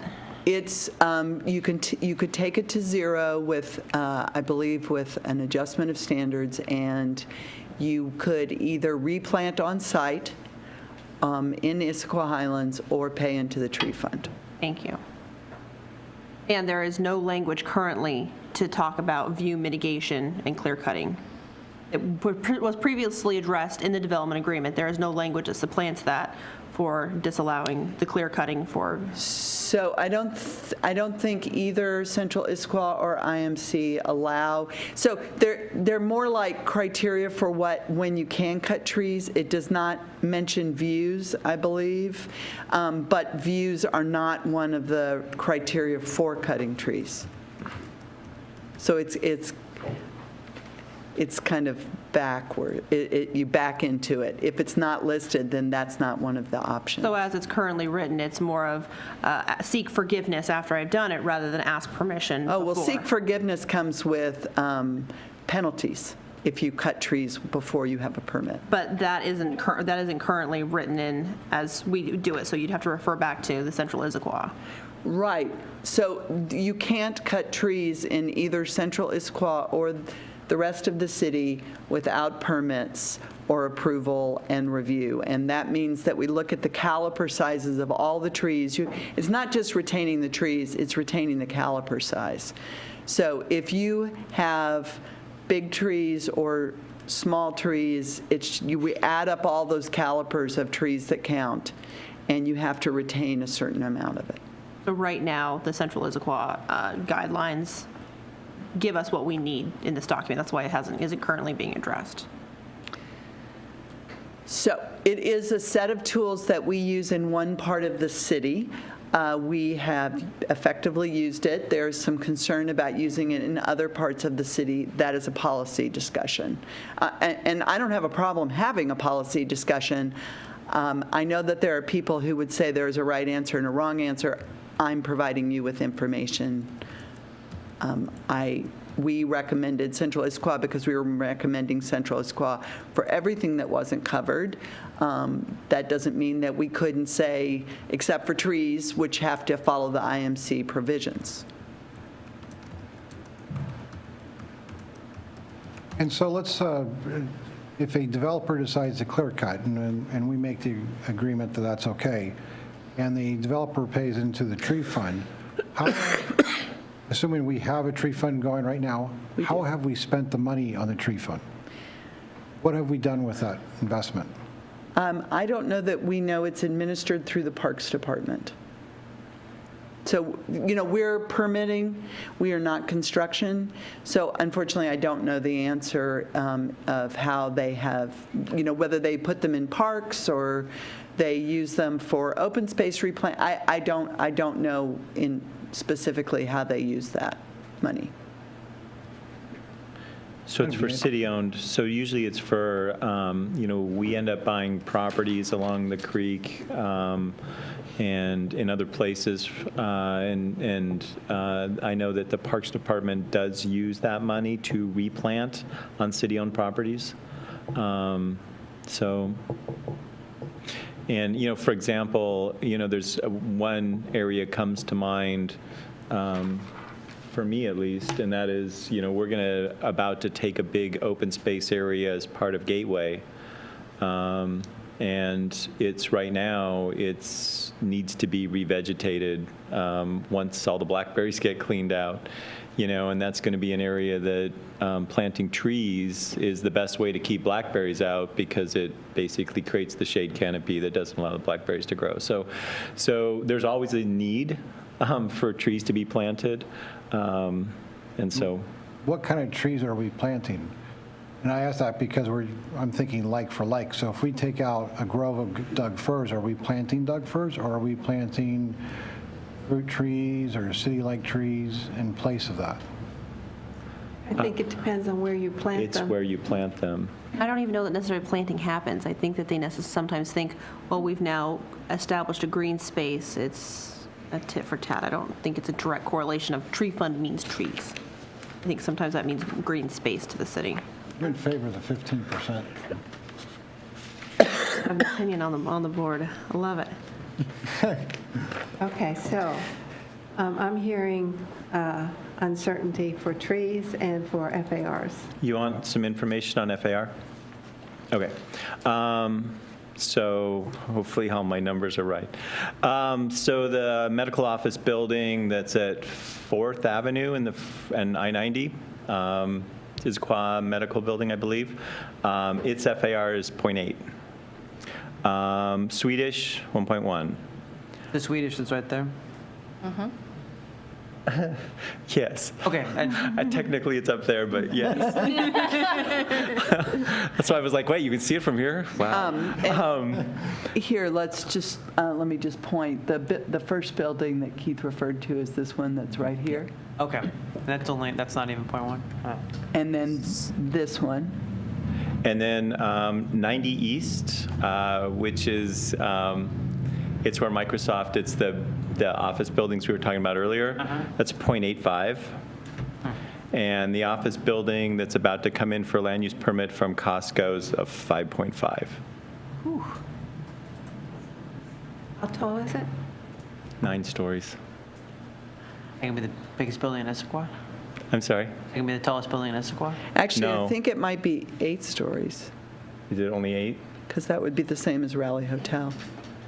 What's tall? So the tallest building in Issaquah is still going to be Timber Ridge.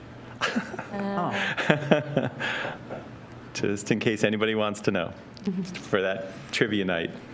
Add that onto the hillside, to and it Zeke's. really is higher than anything else. Okay, So that's what I got, just from some quick numbers. I support the 1.0. Yep, me too. So, Yeah, I support the 1.0 too. I just think it has to go to the council with the acknowledgement that the people that actually are affected are quite upset about it. But Well, they're also upset about structured parking.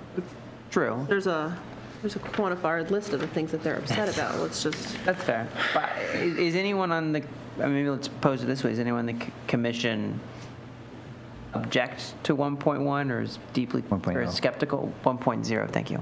Not trying to sneak an extra tenth in there. Is anyone on the commission skeptical of it?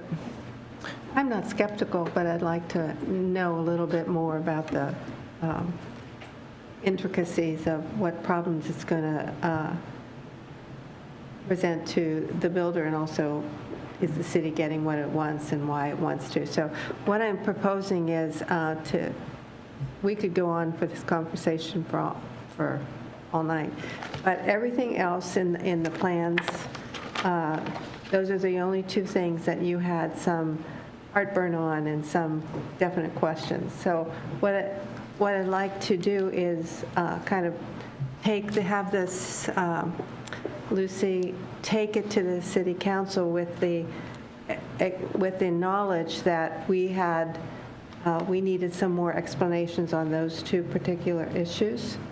And that Lucy has said that she's going to put some things together and make it more, whatever one of you said, more complete when they go to the city council. But with those two things that those are issues that we feel we need to have more. So I just want to make sure I know which are the two issues. One is the FAR and the trees. Okay, just want to make sure.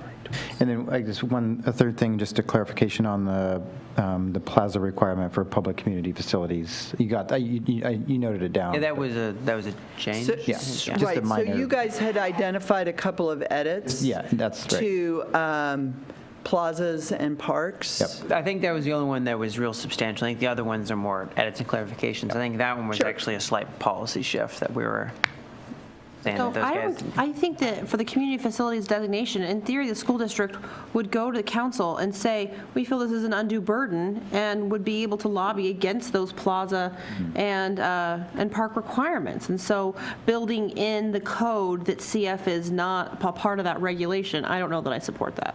Well, it wasn't a CF. It was based upon the type of building, not the zone. So let me just say this. I'm thinking through what we're saying here. Right now, a non-residential project in like UV ComREIT or whatever it's called would have to do this plaza requirement. I think that if there was some reason that we wanted to, we could either exclude or include the CFPO because we're establishing those zones just for the urban villages. I would be hesitant for the CF that applies to the rest of the city, that we are changing that here because we're simply acknowledging that in this code, that those show up on the map, but we are not in any way altering the uses or requirements or district standards or development standards for that. So a public school is a CFF zone that is already established in the city. Okay. Yeah, I guess I sort of rescind my idea. I agree with what Joy said. I think we just leave it, keep it simple, and then they can come and ask for a variance if they The want school to. district is very good at it. Yes, they are. A lot of experience with it. Well, I guess what I'm saying is, are you asking to change the Issaquah Municipal Code for community facilities, which is what a public school is? What we were saying was in the park section where it says non-residential stuff requires It had originally plazas. been suggested to specify out. Yeah, I had said, hey, we should exclude schools from that, and then we said, well, maybe we'll just do all CF, and now we're like, oh, no, just let them ask for an exception, keep it as is. But this wouldn't apply to schools. They're non-residential, aren't they? What you proposed in the park code said non-residential requires plaza. True. I'm just, okay. Say I'll be watching this section of tape. So at this point, it sounds like we're a proponent of this, though we would like the council to have more information on the 2 points that we suggested. As written, we're in favor of this document. Yep. Do we have any commentary or any concerns about the proposals for the 2 specific developers asking for adjustments? I would like there to be specific language that the specific allowance of the assisted living be put in Block A. I think that that's important for the community, but if the rest of my fellow commissioners feel that that's more of an opinion than a direction we want to go, that's more than fine by Is that me. changing the code? Is that? That's not the way it's drafted right now. It's just an allowed use on. Anywhere. Yeah. In a And I non-residential think that's gonna be commercial up to the entitlement. developer to decide where. So would we need a motion, would she need a motion for that? No, Not I'm yet. asking, do we have any commentary on those 2 plots other than to say we agree with what staff has recommended and we don't want to make any variances? And I further encourage the discussion between the Tallis Homeowners Association and TriMet, and hope that council can be addressed, can have something brought to it that is a collaboration between the 2. But at this point in this forum, I don't know how we support something other than what staff is proposing. I agree. Okay, agreed. And the staff proposal for Tallis is basically to leave it the way With it the is. office space, yes. So it's leaving it as commercial with additional uses such as assisted living, and we are following the sort of commission, HOA, property owner discussion, and at this time, I think as Joy aptly described it, it has not been resolved yet. When is this on the docket? So we have proposed a couple, some meetings with Land and Shore in October and November. I won't go into the dates, with a tentative adoption date in December. So there's some time. There's a little bit, there's some time. Yeah. Excellent. Anything else? Anything else with the Highlands? Any thoughts on the comment on narrowed retail uses and that being too prescriptive? I think this was there's 13. So we've answered that before. Okay.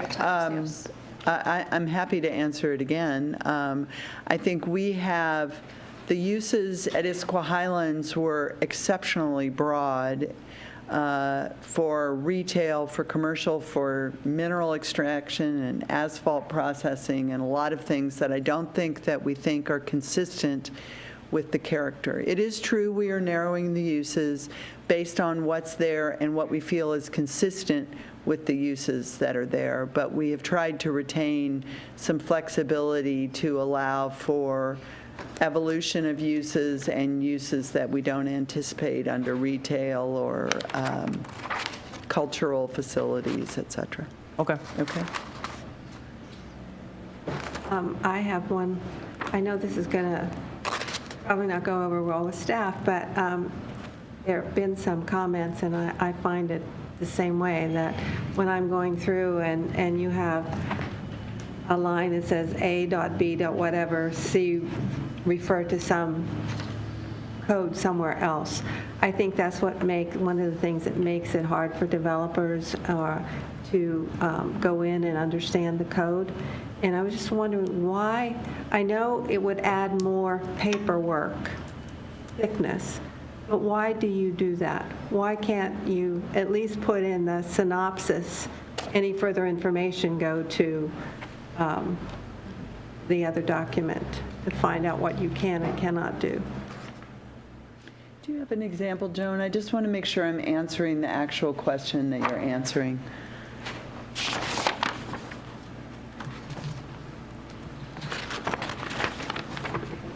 It's just a question of I think you've said a couple times that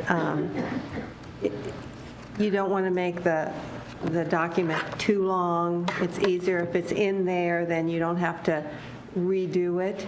And so I want to know the basis of why you do it that way. I know it just would, I think, as a developer, and I think I've heard some comments that, we can't understand the code, we have to go back and forth, we're not sure what it says. So why wouldn't you do that?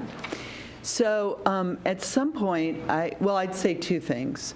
First of all, the development agreements have always relied on the Issaquah Municipal Code for the things that aren't covered. And it says it just basically the same way it does in here.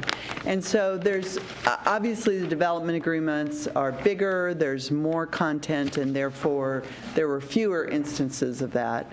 But we've always had to rely on on parts of the municipal code, such as definitions and processing and public notice and fence standards. I mean, there were all kinds of things that we would have to go get out of the Issaquah Municipal Code. So we've been doing that for a long time. This is more pervasive, that is true. I think at some point, we hope in the next couple of years to create a synthesized code, update the IMC, integrate the Central Issaquah Code, integrate the urban villages into Central Issaquah. That is a really big work task, especially with the moratorium work items that are changing Central Issaquah. So this made sense to us. I understand some of the challenges of using the codes together.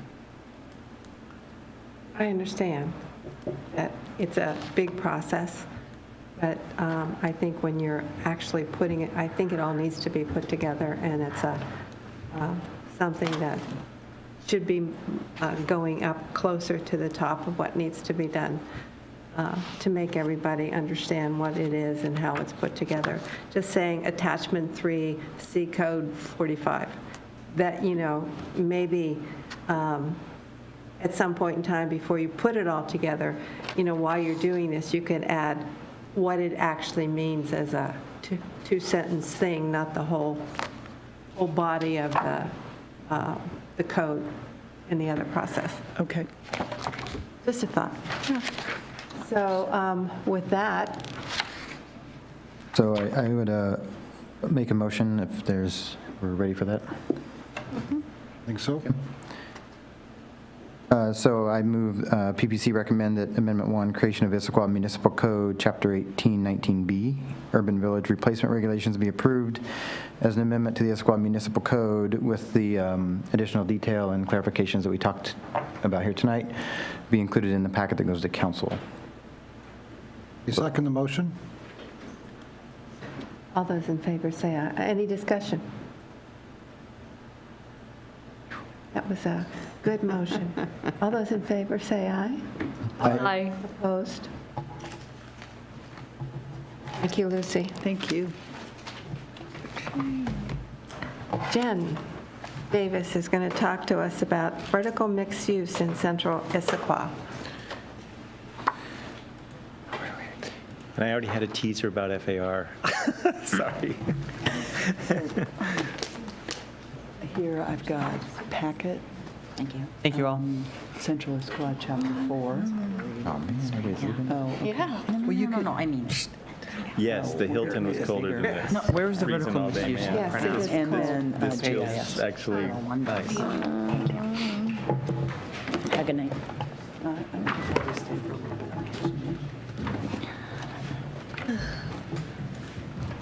It's literally like, I think, the last 5 pages. So it's just these last Yep. 5 pages, 1 through 9? The code, proposed code. And then P means permanent, I assume, right, for a little box? Yes. Okay. Starts on page 279. Okay. Yeah, no, the last 5, okay. And then riffing off of the comment they had before about like retail was too narrowly defined, it looks like it literally just says retail.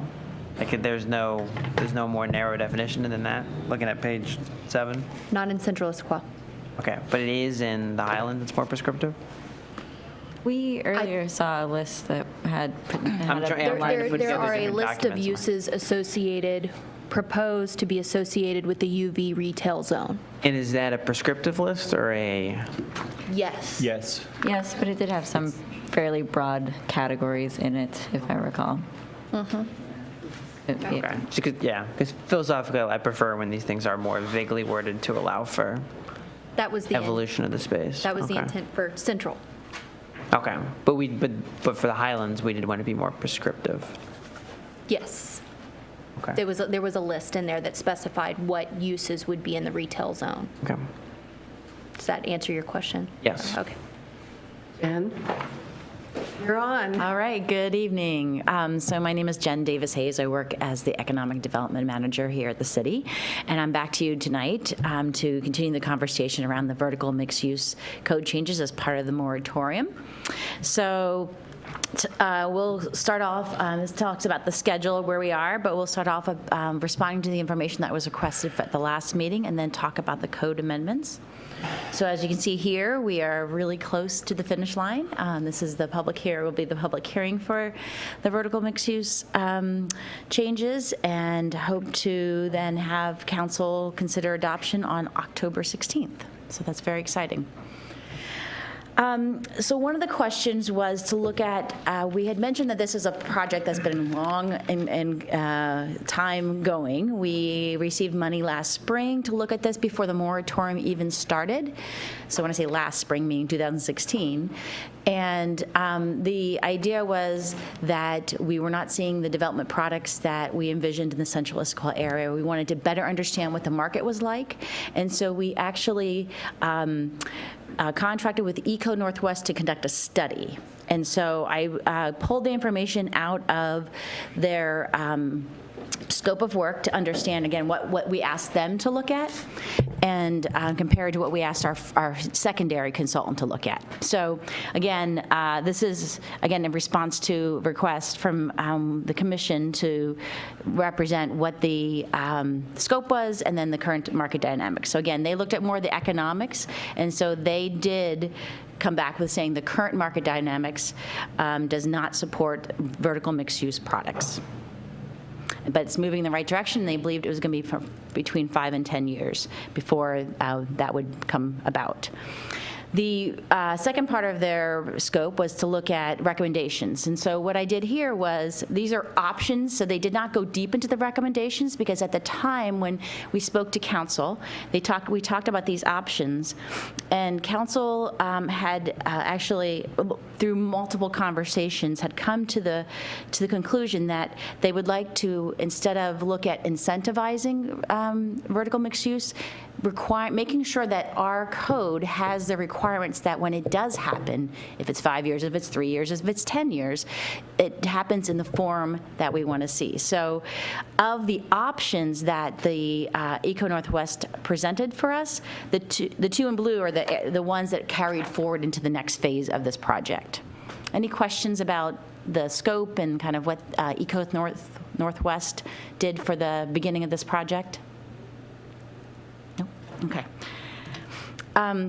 So then we were directed by council to get some additional assistance through a consultant to look at the project scope, which is to develop recommendations to ensure vibrant and mixed-use community develops within the Central Issaquah plan. So it was less about looking at the market and doing studies there, but actually looking at our code and saying, does the code, what changes need to be made, if any, to ensure that when that development does come, that it happens. So again, so then their recommendations are to define the sub areas where we will require it, and require ground floor on the bottom floor, and then define those uses a little bit.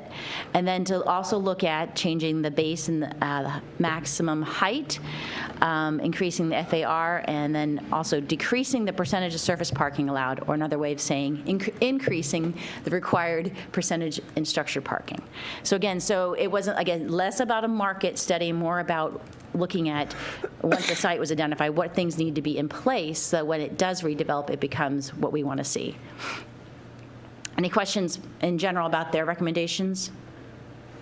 So when we were here last time, I have a question, and I don't mean to sidetrack. Why is there so much focus on first floor heights? Like, why do we have that requirement, and why do you know, it sometimes currently we make actually angry comments exists. about them? Yeah, so it currently exists in the Central Issaquah plan to look at 15 feet. And so I think a lot of the ideas that your first floor, there's a lot of additional requirements for HVAC and other systems in a retail space that may not be as required in an office space or residential. And so if you build to that level, so maybe right now it may not be the retail, but it can easily convert to that if it doesn't move forward with that.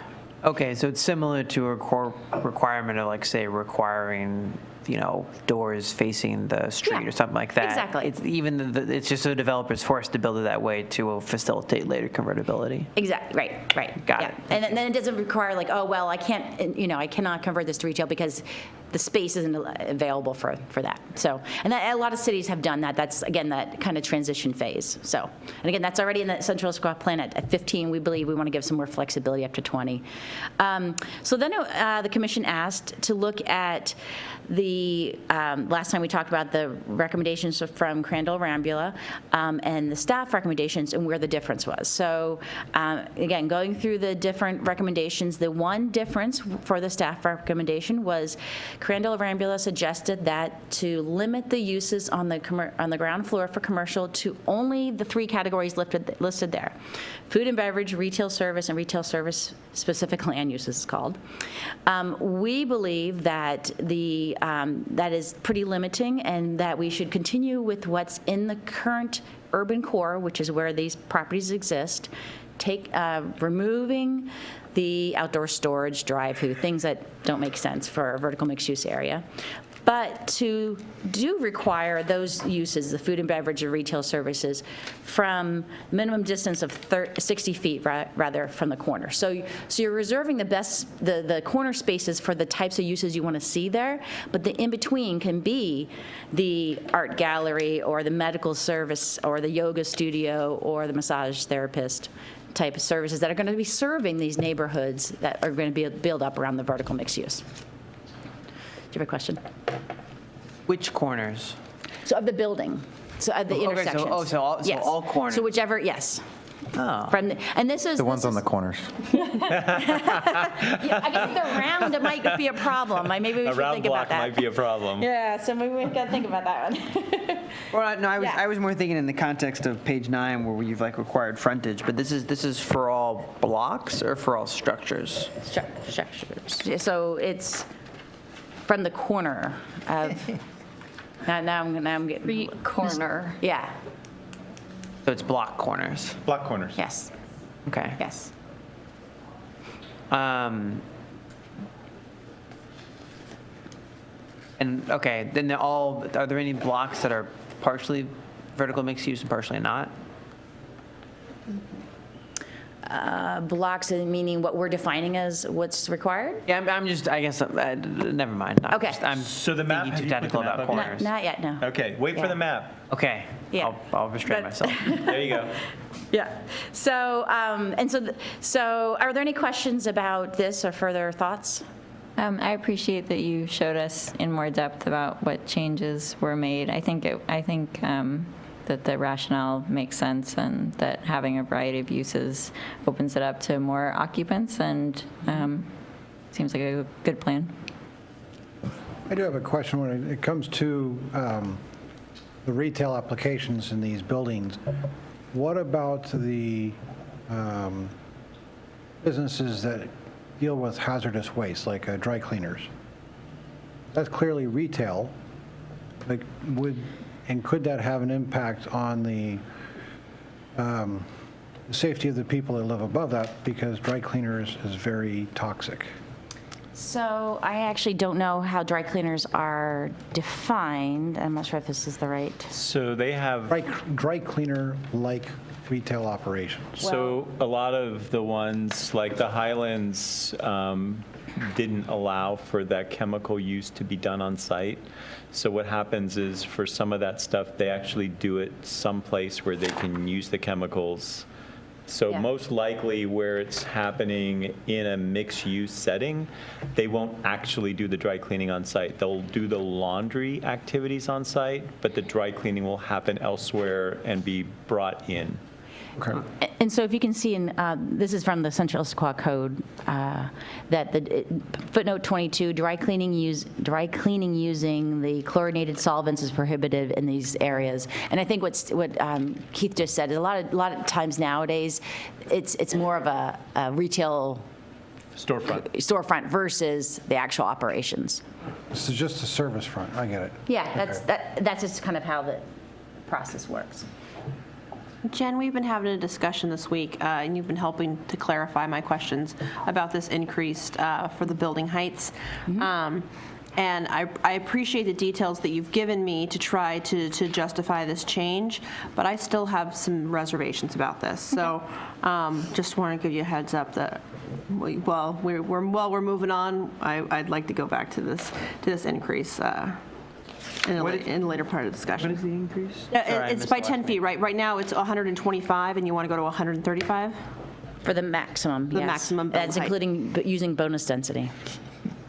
Okay. Okay. Okay, so, yeah, go ahead.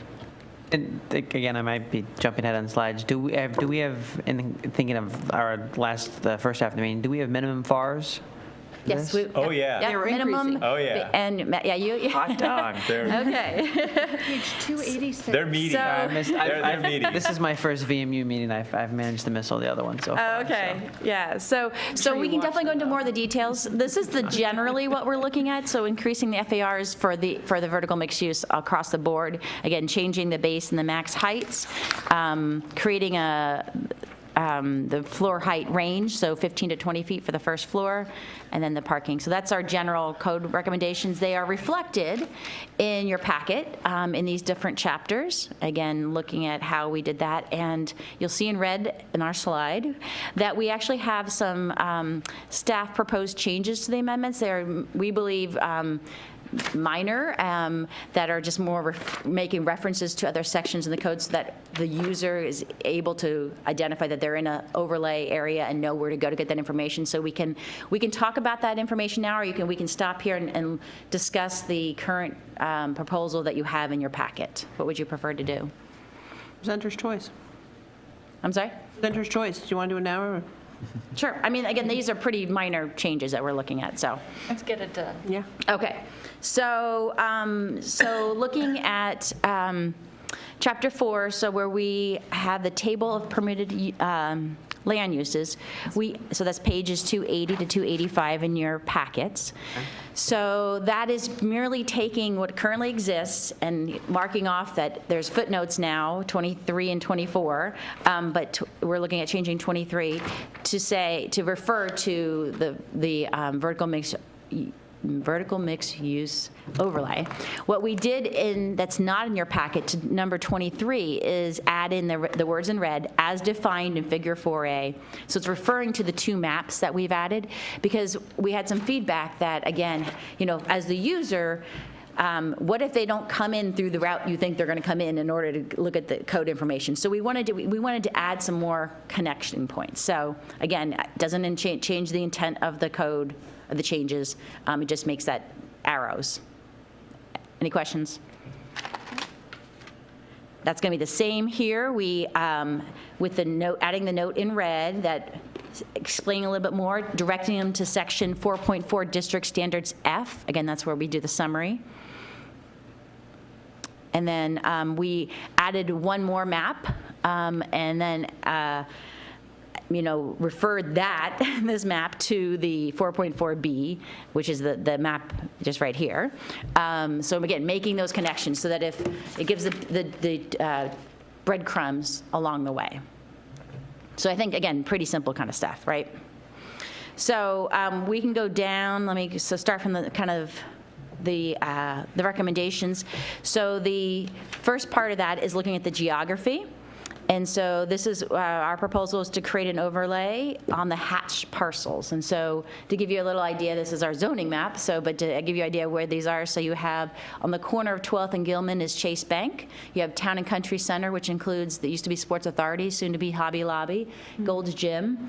And then you have the Commons coming on this side, so that's Trader Joe's and... You have all the little brand icons. Yeah, I know. On our zoning map, right?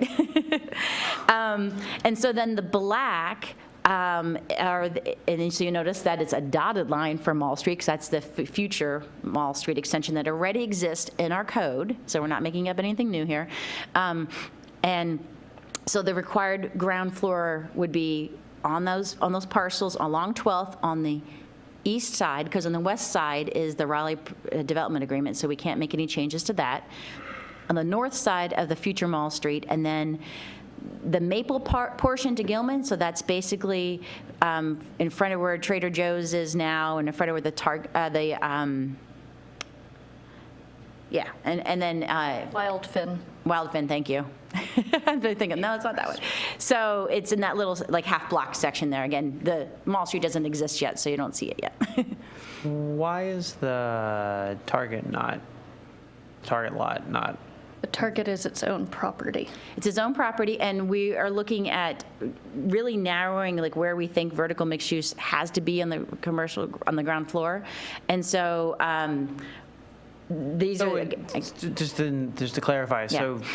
so someone could redevelop the Target as VMU, they're just not required to. Anywhere in the future central development. Issaquah that allows it, yes. Okay, This is not got it. saying it can only be here. Okay, so this is where it's required to be. Thank It's you. certainly allowed Thank you. in more places. Yes. And what page is this map on? Darn it. Last page. Oh, this is the last page, thank you. Okay. But we don't have the second map, do we?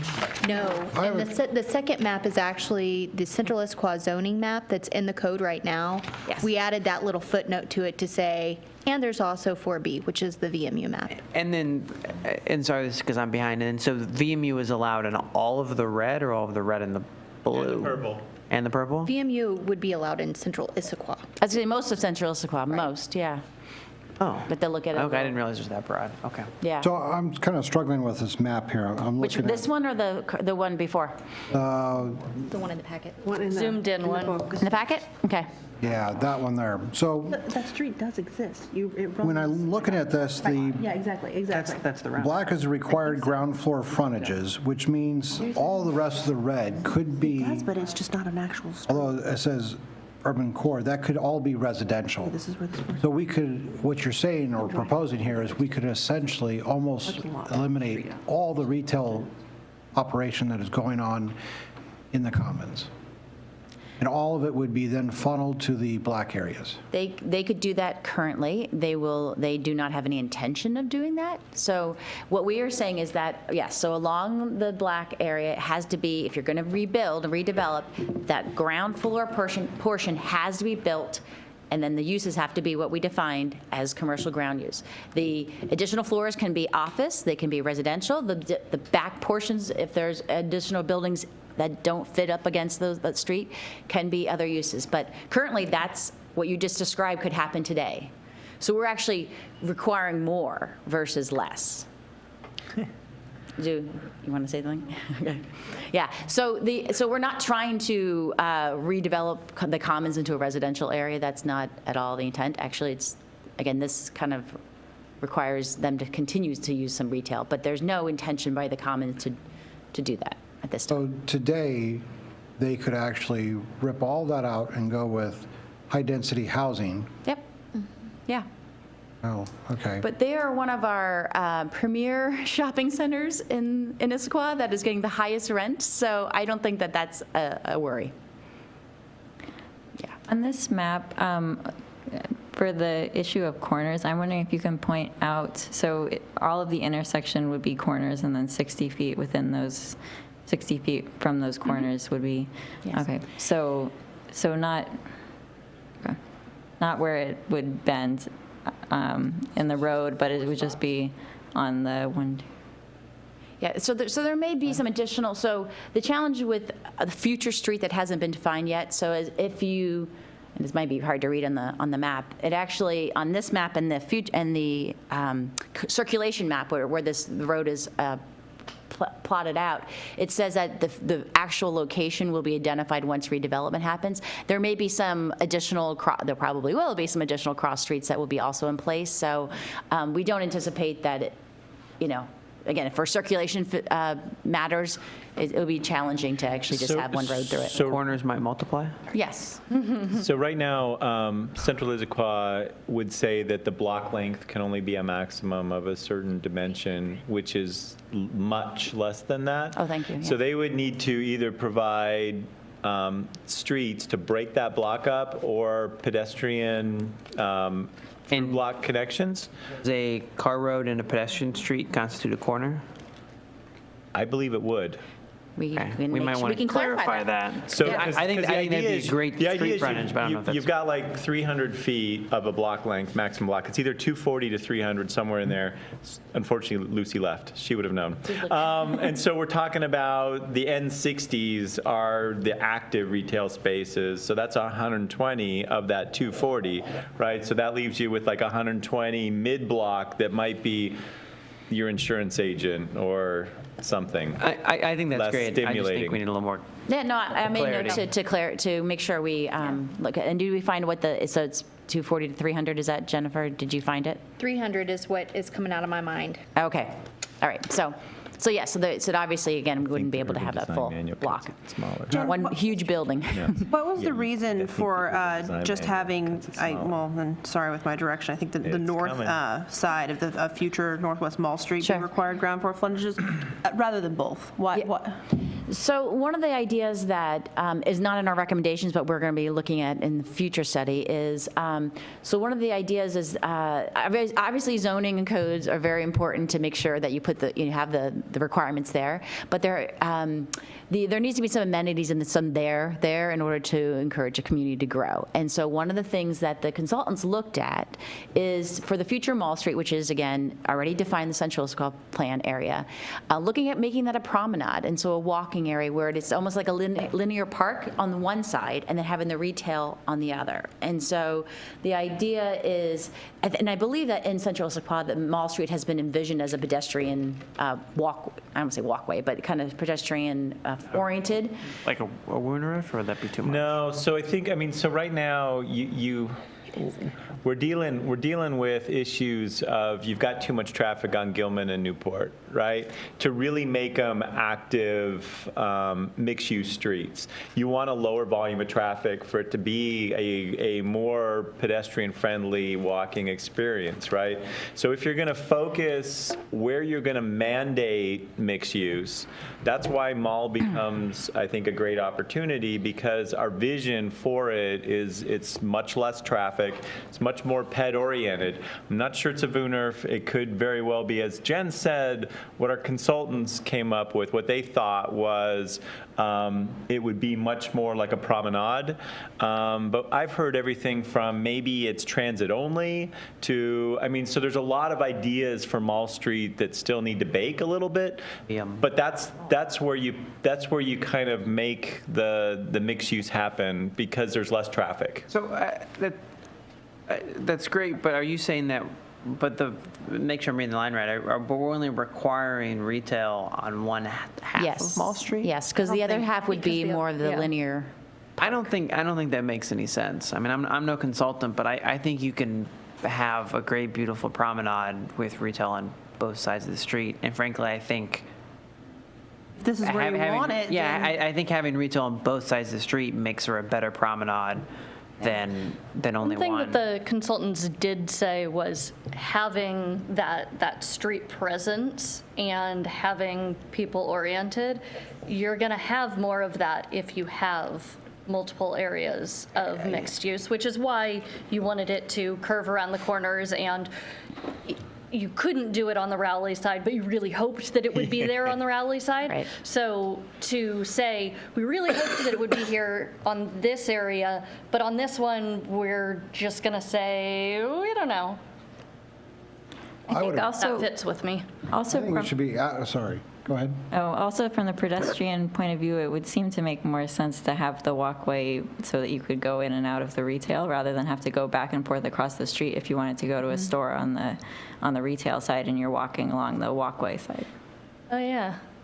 Unless it's a no cars. I mean, that's pretty common that you find in Denver also, too, is that you have pedestrian only and you have retail on both sides. Yeah, I think that changes it because then you would have that freedom. But if you are having to cross across the street, that doesn't seem like a very conducive walkway. And it also probably wouldn't add as much foot traffic to the retail. So it. Yeah, and again, so part of this is we didn't get into that detail of what mall is going to look like, and so it's kind of hard to. So why are we changing the code when we don't know what we want it to look like? I mean, you're giving an allowance, so, if we allow it in the code, we hope that it will come. I like that concept of this directive of saying we want to make sure that we allow for having the mixed use and having that bridge with the retail. But right now, when it's so unclear, but yet we're writing in this is exactly what it is. Right. So two things. So it is defined in the code about what the standards are, the street standards for mall are. So it's so that exists, right? Okay. So it's not like do what you want. Again, the other kind of footnote and the other thing that you'll note is that mall goes through two rather large property owners, right? And the idea is to work with a property owner upon redevelopment to define what that looks like a little bit more. Now, that doesn't mean we're going to say, what do you want to do as your street? But that's the time that we can require them to do some of these things that maybe above and beyond what's currently required in the code.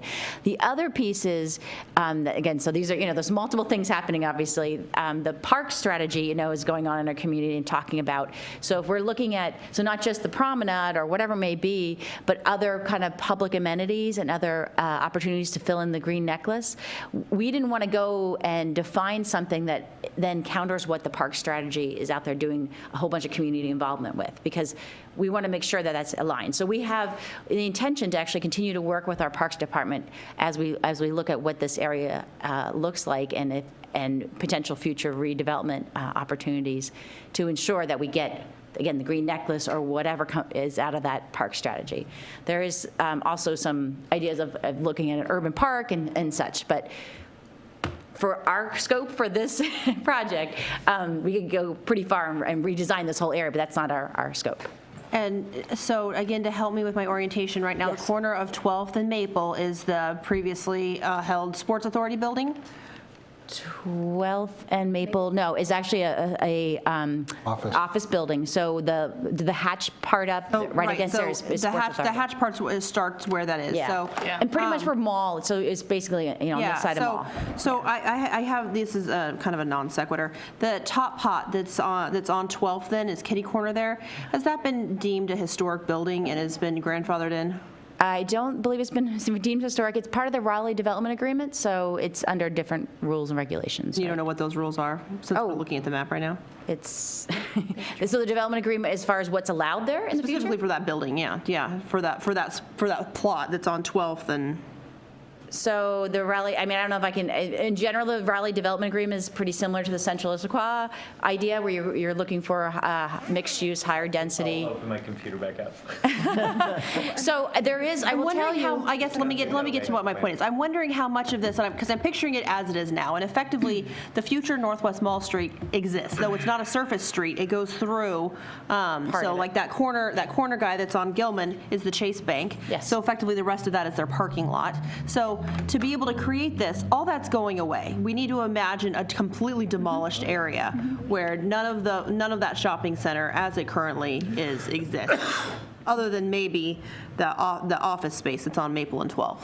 Right, because that's not part of the parcel. Maybe the Hobby Lobby, since they've just leased that out, which was what they said in one of the previous meetings. And we've also, remember, the market study shows that we're not looking at getting this according to the market for 5 to 10 years. So this isn't something that next year or 2 years. Things change, so it could come sooner or later. But you're right. There's no plans like we are going to pass this, and then tomorrow the developers or the owners are going to be in to redevelop. We're allowing for this area, but it really would be contingent in the next decade that it's completely redone. I don't know that in the next decade it would be completely redone. I don't know if I would state that. Okay. What we're saying is if there's going to be redevelopment there, it has to happen within these framework so that they can't just redevelop and build Atlas. Can you put me to the other map that? Yeah. Did you say they can't just build Atlas? I did. Just want to make To sure the I other heard that map?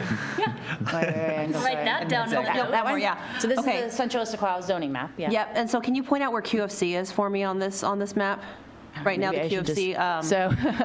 So So we have, right It's on the, that's where we come down. Yeah. So when we've had discussions about where light rail's coming in, and we've allowed for, for Sound Transit to do what they want, wherever they want, because we want to give them that freedom as they've requested. This has been a parcel of land that's been talked about as a possible site for this. So has this been accounted for in this red overlay as being the area that's been highly discussed for transit coming in?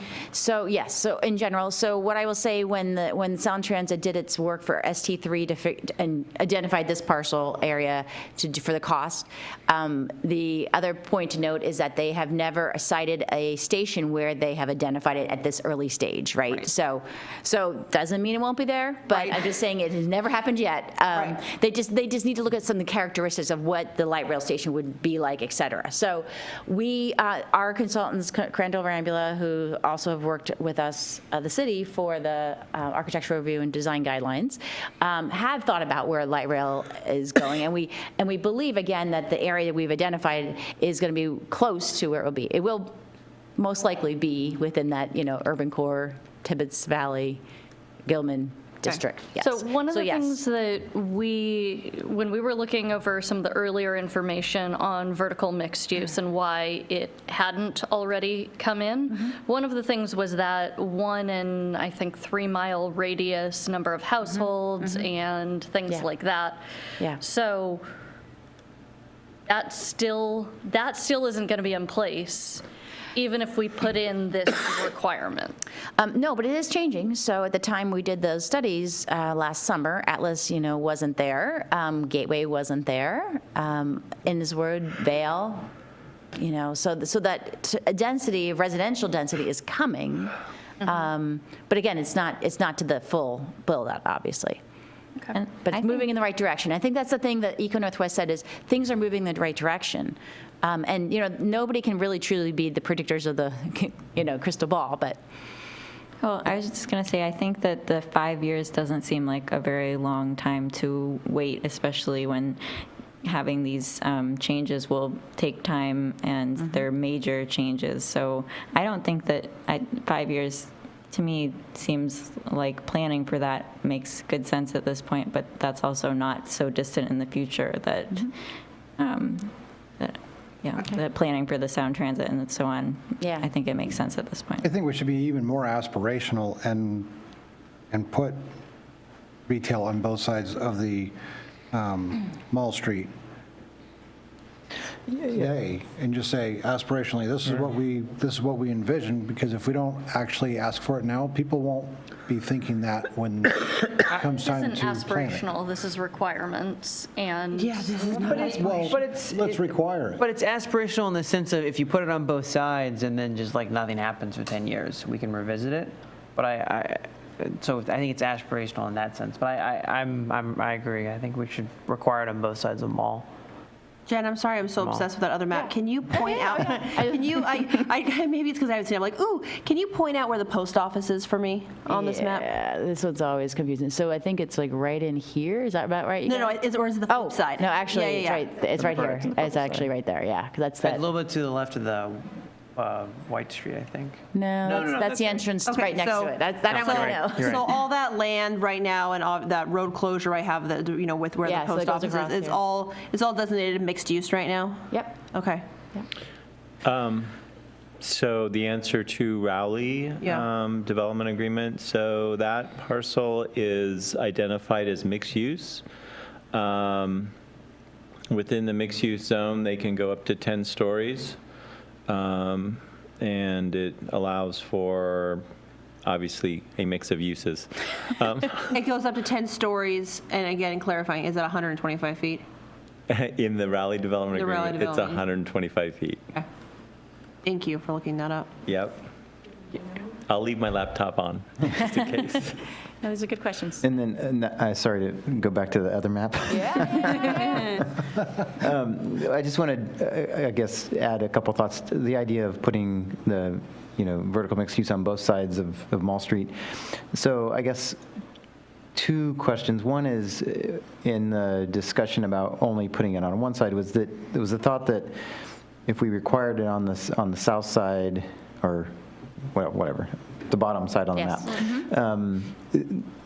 cuts too much into those existing parcels and makes those less usable, or was it really just or was there not that much thought that went into it at that point? I think that was, and part of it too could be that when you're looking at building, so this is will tend to be neighborhood serving retail, and so having too much is challenging. So if you think about the downtowns, you have a couple blocks of it, and that's about the right amount for people who want to walk and receive the services. So it might have been also, they calculated how much square footage was in here and kind of thought about the market and thought that made sense. So I need to clarify what I said earlier. So so 10 stories is what they're allowed. So under 5.2 of Appendix C of the Raleigh Development Agreement, which says criteria for height increase, a building may be increased to 12 stories or 150 feet from finished grade if there is a mid-rise building 5 to 9 stories already constructed within the neighborhood, or there is, or maybe that's an and, or and, I'm not sure, there's no transition. There is not another high-rise within 110 feet of the proposed building. So they can go up to 150 feet. If there's another mid-rise. If there's a mid-rise and not another high-rise within 110 horizontal feet. What's considered the neighborhood, the Raleigh Development Agreement area or the Tibbetts Valley? They have two neighborhoods, Hyla and Raleigh Center. Okay, so but not like across the street and then outside their development agreement if there's a building. Right. So not like if something's here, that's not going to count. They okay, can't use our build. Okay, that's what I wanted to understand. Yeah. Okay. I also. I'm sorry. I'm sure we're going to continue this discussion about the vertical mixed use, but I want to give the opportunity maybe for Joan to open it up to public comment since. Oh, okay. Unless, do you want to finish? Do you still have? No. So we didn't get to go through all of them, but the public I can definitely sit down and we can continue. Okay, I officially open this up for public comment. Would you like to sign the clipboard? You don't have to say anything. You aren't going to think it's interesting. Wow. 135 is too high. It should be 125. I doubt I live to see a day where we have Raleigh going to 150, but 30 years from now I'll be dead, so there we go. Maybe 40. The question of how close can tall buildings be together in the central Issaquah plan, and did the Raleigh 100 feet separation carry through to that, would be sort of an interesting question for this particular area, because we're sort of focusing on it as more dense and allowing these 135-foot buildings. And I frankly don't remember. And then I'm leaving because I'm hungry, I'm tired, and I'm cranky. Is there anybody else that would like to speak? Seeing nobody else, I close the public hearing and go back to Lucy's. Thank you, Connie. Jen. And Jen's. Okay. Oh, I have a quick question. Sorry, thank you. Thank you for hearing me. No, that's good. Actually, a concern on the corner of East Maple and Northwest Maple and Newport. There is a wetlands, and this looks like this is going to be built out for building. Right. So that's not what this intended. So this map does not include wetlands or parks or greens. So this is the zoning map. So currently that area is zoned urban core, but you could not develop it because you wouldn't be able to, it's a wetland. So this is not intended to say, it's just because that's all one parcel. You can't just you can't do an overlay on part of something. Okay, I see. Yeah. But you know, again, just like any other parcel in the central Issaquah area, they can't just build on it because there's zoning there, right? So when we were discussing the central area plan and there was a desire to put something like 7,500 units or people in there, have you divided it? You know, if you put that there, do you not have to put 10-story buildings someplace else? I mean, how do you make sure that you're going to get that density unless you have some idea where you're going to put it? You can't just say, I'm going to put 5-story buildings there and then only get 3 stories of, how do you do that? So the way that it works is for us to get designated as a regional growth center, it's about buildable lands. So we have to have the zoning in place that allows the capacity. It doesn't have to guarantee its fruition, right? So if we have the capacity that allows for 10-story buildings, doesn't mean that everybody, unless we mandate it, that everybody has to build 10-story buildings. You know, the way that it actually plays out will probably be much less than that over time. If we get to a point where now we no longer can meet our target for the regional growth center, we might have to provide some additional zoning somewhere else within the regional growth center to accomplish that. But that would happen at a later point. Or long ways away from that, like 30 years away from that, 50 years away from that. True, but if you have... I won't be here to worry about that. One area that, you know... I'll be with Connie somewhere. Just kidding, sorry. Developer comes in and only wants to build a 5-story building. Yep. And over here, you have another developer that only wants to do a 5-story building. And so all the land is built. So you can't come back and then so do it. You're saying it gets underbuilt. So right, no, I understand. So the buildable lands analysis doesn't happen once every 30 years. I mean, we're doing it again next year. So what happens is and I don't know the frequency, I want to say it might be on a 5-year cycle, we go back and look at what's our buildable lands and can we accommodate the capacity that we're planning for. Okay, so that's right? what I'm asking you. It happens more frequently than... And I haven't really seen that kind of presentation. I've seen, you know, this little swatch and maybe this little swatch over here, but I haven't seen a central area-wide plan for where it's going to go. Good question. But it's coming, right? Well, so it's there in the zoning. I mean, the zoning allows for certain density and number of units to be built. And so now we wait. We actually wait for property owners to decide to do things. Oh, sure. Right? I mean, that's what's going to determine it.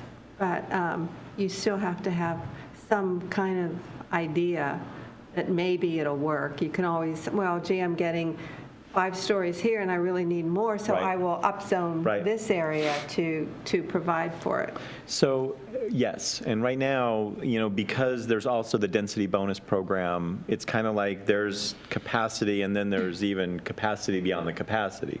So you've created this kind of scenario that can now unfold. As we go through actualization of development in central Issaquah, we will know whether we're falling short of the goal line or still going beyond. Right now, we don't know because what's happened there's been nothing in the core, nothing. Atlas is outside the core, Gateway's outside the core. You know, there's no reason for us to change anything yet because nothing's happened. So we're waiting for that development to start happening in the core. Now, we're putting a lot of other things in place in the meantime while we're waiting. You know, we're adding regulations, we're requiring structured parking, we're doing a bunch of stuff. But you're right, once things start building in the core, we will be able to understand whether we're going to meet our targets or whether we're going to fall short. And if we fall short, we're going to have to do some measures, some countermeasures to help us get to where we want to be. I just don't want to get into situations where we don't have the code, we don't have the regulations written, where we can have a gas station in the middle of somewhere like the storage units. Well, we had to put it there because we didn't have the codes written to prevent it from being there. Right. So those are the kind of things that I'm concerned about, not exactly the height or if we hit the target. I want to make sure that what goes in there is something that we really want as a community. So that gets to the land use tables that are in your packet on page 280 to 285. Is there any questions or comments or concerns with what we chose to amend? Well, like you still have storage units still allowed, right? Yes. Yes. We removed like more, again, the outdoor storage and drive-throughs that are obviously not intended to be in a pedestrian-oriented. There may be that storage units are, again, so you can't have them on the ground floor. You need to have, those at least in the first 60 feet on either side of the intersection, those more active uses. You could have it above. Why can you not have drive-throughs? Why have they... Why has that been removed from the code? Because if you're trying to create a pedestrian-oriented location, or environment, to have a drive-through building where they're gonna, how do you orient that? Well, use the Chase as an example. They have a drive-through on the corner there. Yeah, but I think the Chase is not an example Well, of the that Chase is not going to building be there anymore. Well, yeah, so if you have if you have an area where you're encouraging people to be on the sidewalk, to walk on the sidewalk, to have outdoor cafes, then you have a curb cut in between because the cars need to go through. It's not of the mindset. And I'm not a planner, so it looks like Keith is going to... Currently, future Mall Street does allow cars, right, as written in the code. Yes. Right. Yeah. So, and you're hoping to divert traffic from Newport and Gilman and put it on future Northwest Mall Street, I believe you said earlier.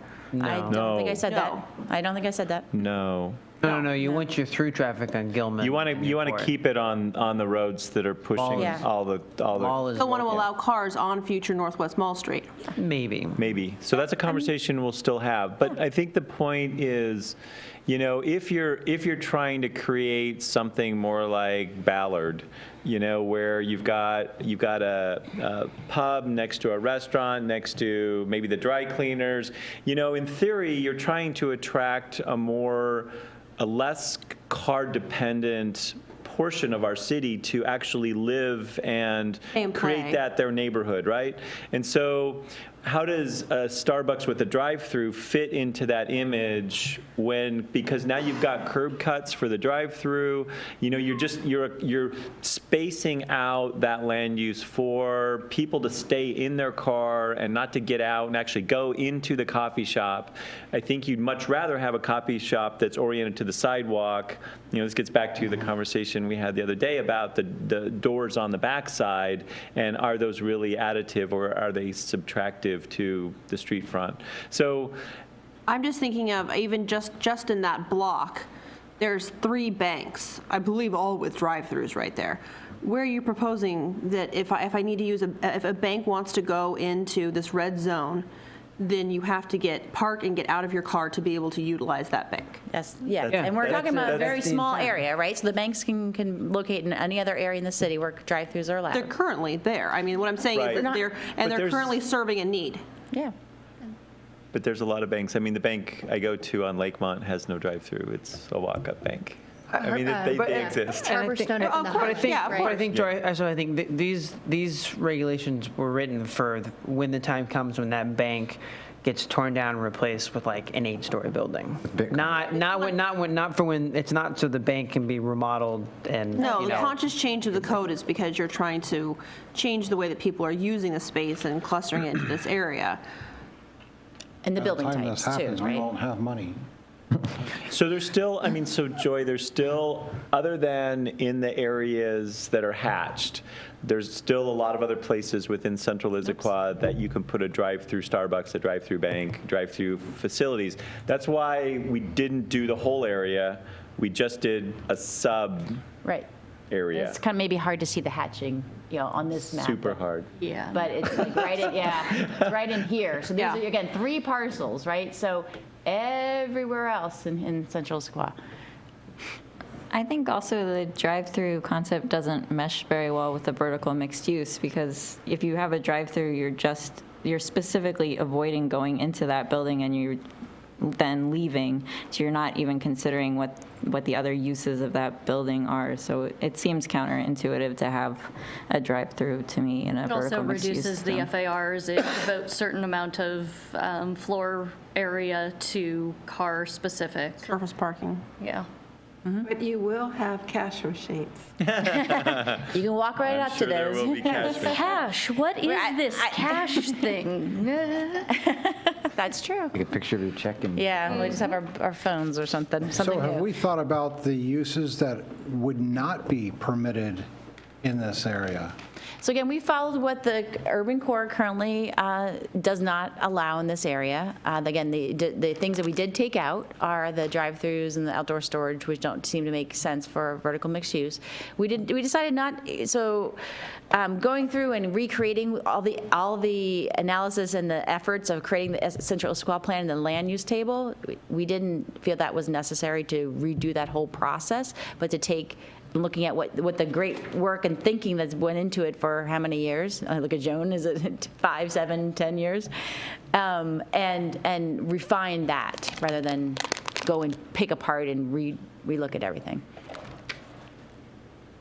Yeah. So can we talk about either the FARs or the surface parking / Sure. Okay, you want to jump into the district meaty standards? stuff? Yeah. Yeah. Okay, so again, what we're proposing to do is to add a second table below what the current table, and to, again, really clearly call out, if you're in the vertical mixed-use overlay, again, 3 parcels right now, what that requires. And so working with the consultants again, they did a lot of analysis to get to this, right? So, and what you may have missed before is they, and actually when they went to the council work session more so, they walked through that analysis a bit more and showed, okay, under the current code, you can build this kind of smaller building with lots of surface parking, right? And that's, again, currently allowed by the UC, urban core, FARs, but what you really want and what is necessary for to be successful for a vertical mixed use building because of the additional costs is to have they presented lots of pictures of vertical mixed use buildings that you've seen all over the area. And in order to make that all calculate out, basically these are the FARs and height limits that they are recommending to be successful. So as we mentioned, it goes for so now remember, minimum is minimum. Base is actually the maximum before you go into using the bonus density, and then the maximum is truly how far you can go with the bonus density. So I think it's a little confusing. The base seems like that's where you have to be, So the minimum is a 2.5, the maximum, as I will call it here right now, where you can go before you touch the urban, the bonus density is 5.0, and then looking at the maximum of 8.0. And so and then again, that carries through with the base height and the maximum height, again, all calculating that together to make the building feasible as opposed to having a 0.55 FAR. But we want you to be more than one story. We're still requiring 10% impervious? Same, yeah, it's up to, I think it's, oh yeah, and it's 90%, yeah, there you're right. Okay. Yeah. So how will you do that if your build-to lines are 0, 0, and 10? That's currently what the urban core is, so how do we do that in the urban core? It's landscaping, it's what? So the only build to is the front. The others are setbacks, right? Okay. If you're in a block. So you have to build, you have to be at the street. have more setbacks. Now, if you're on a corner, because it's not a round block, you have to be on 2 streets, but the backside is where you're going to have probably your loading zone. It's going to be where that one plant, that one tree that we make you plant's going to be, looking kind of wilty. That stuff's all be behind the building. So we're going to have 10% of the rear of the building is going to be... For the record, I would appreciate one of those on Maple and the new roundabout. Well, then people couldn't drive over it. Strike that from the record.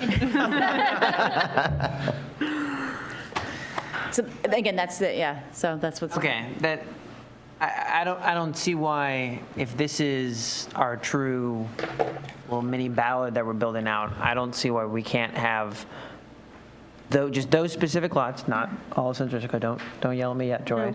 But I think those specific lots, I don't see why we can't go to 100%.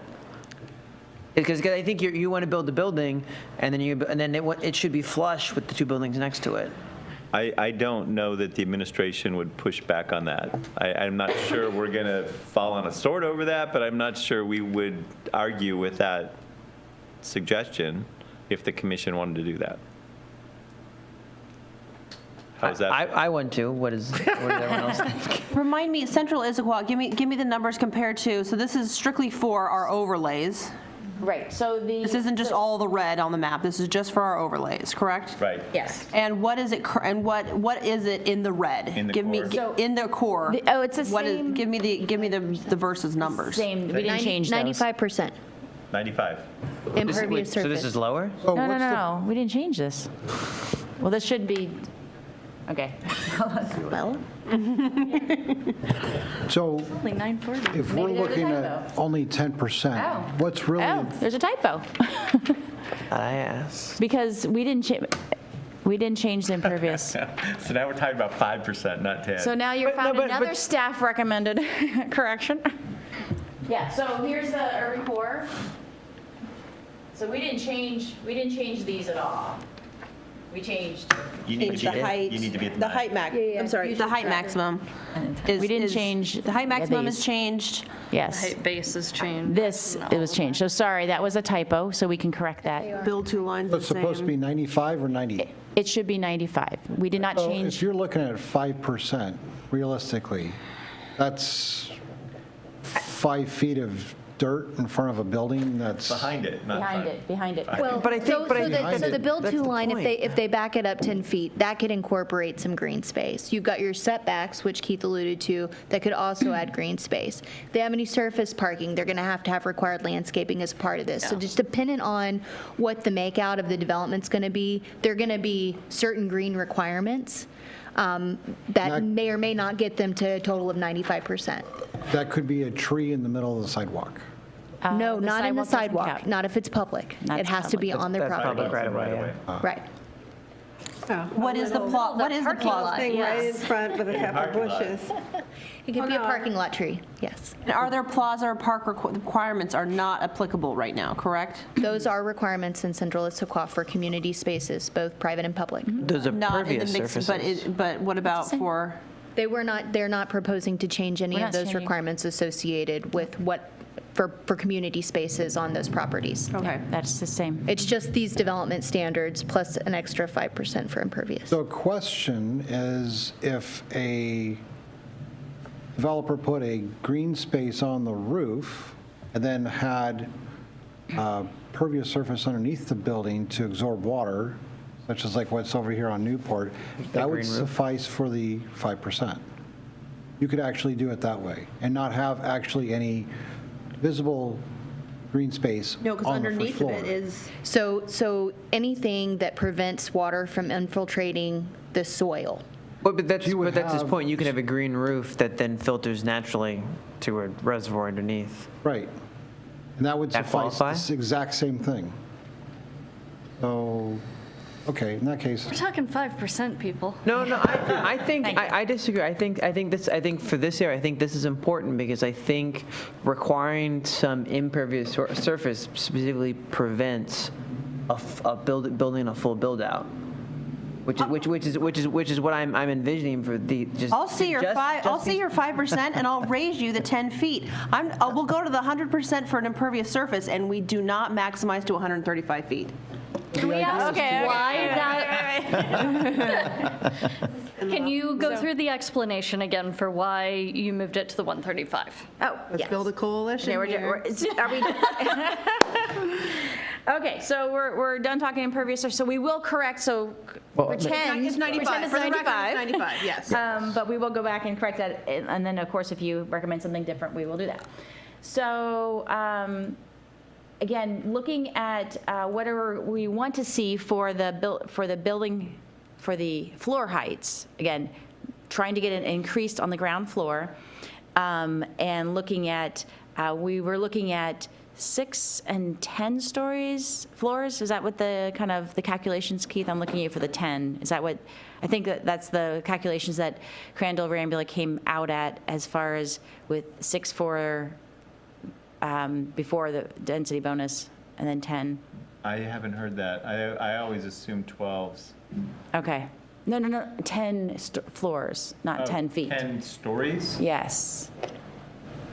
So yeah, 10 Yes, stories. that's what, okay. Yes. So they originally, that's all right. It's late. And I kind of, that was from like three slideshows ago. So they originally actually just were saying, let's just require floors. And we heard feedback to say, no, be consistent with what the code has and convert it to basically feet. And so then when you convert that, looking at, wanting to have at least, allowing them 12.5 feet per story. Didn't we switch from feet to stories in the Highlands?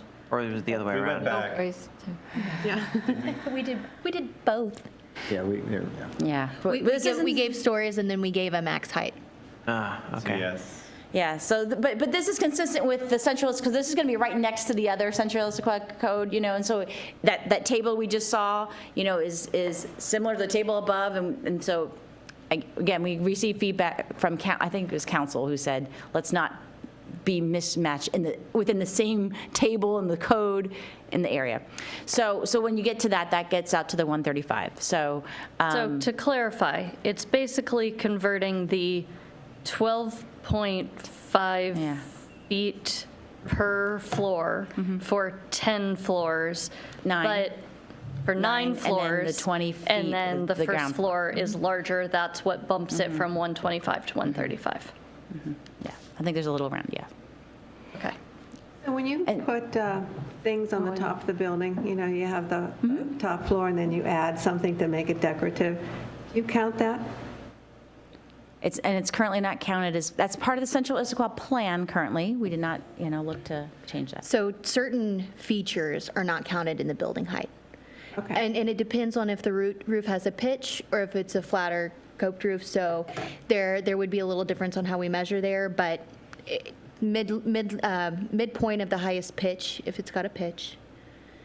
So certain things are not counted kind of above that threshold. If I put some nice, We might make you, Yeah. or we might make you too. screen them if Venting, they're not so nice, right? components too, so it can go higher. I wanted to make sure that they weren't part of the, Yeah.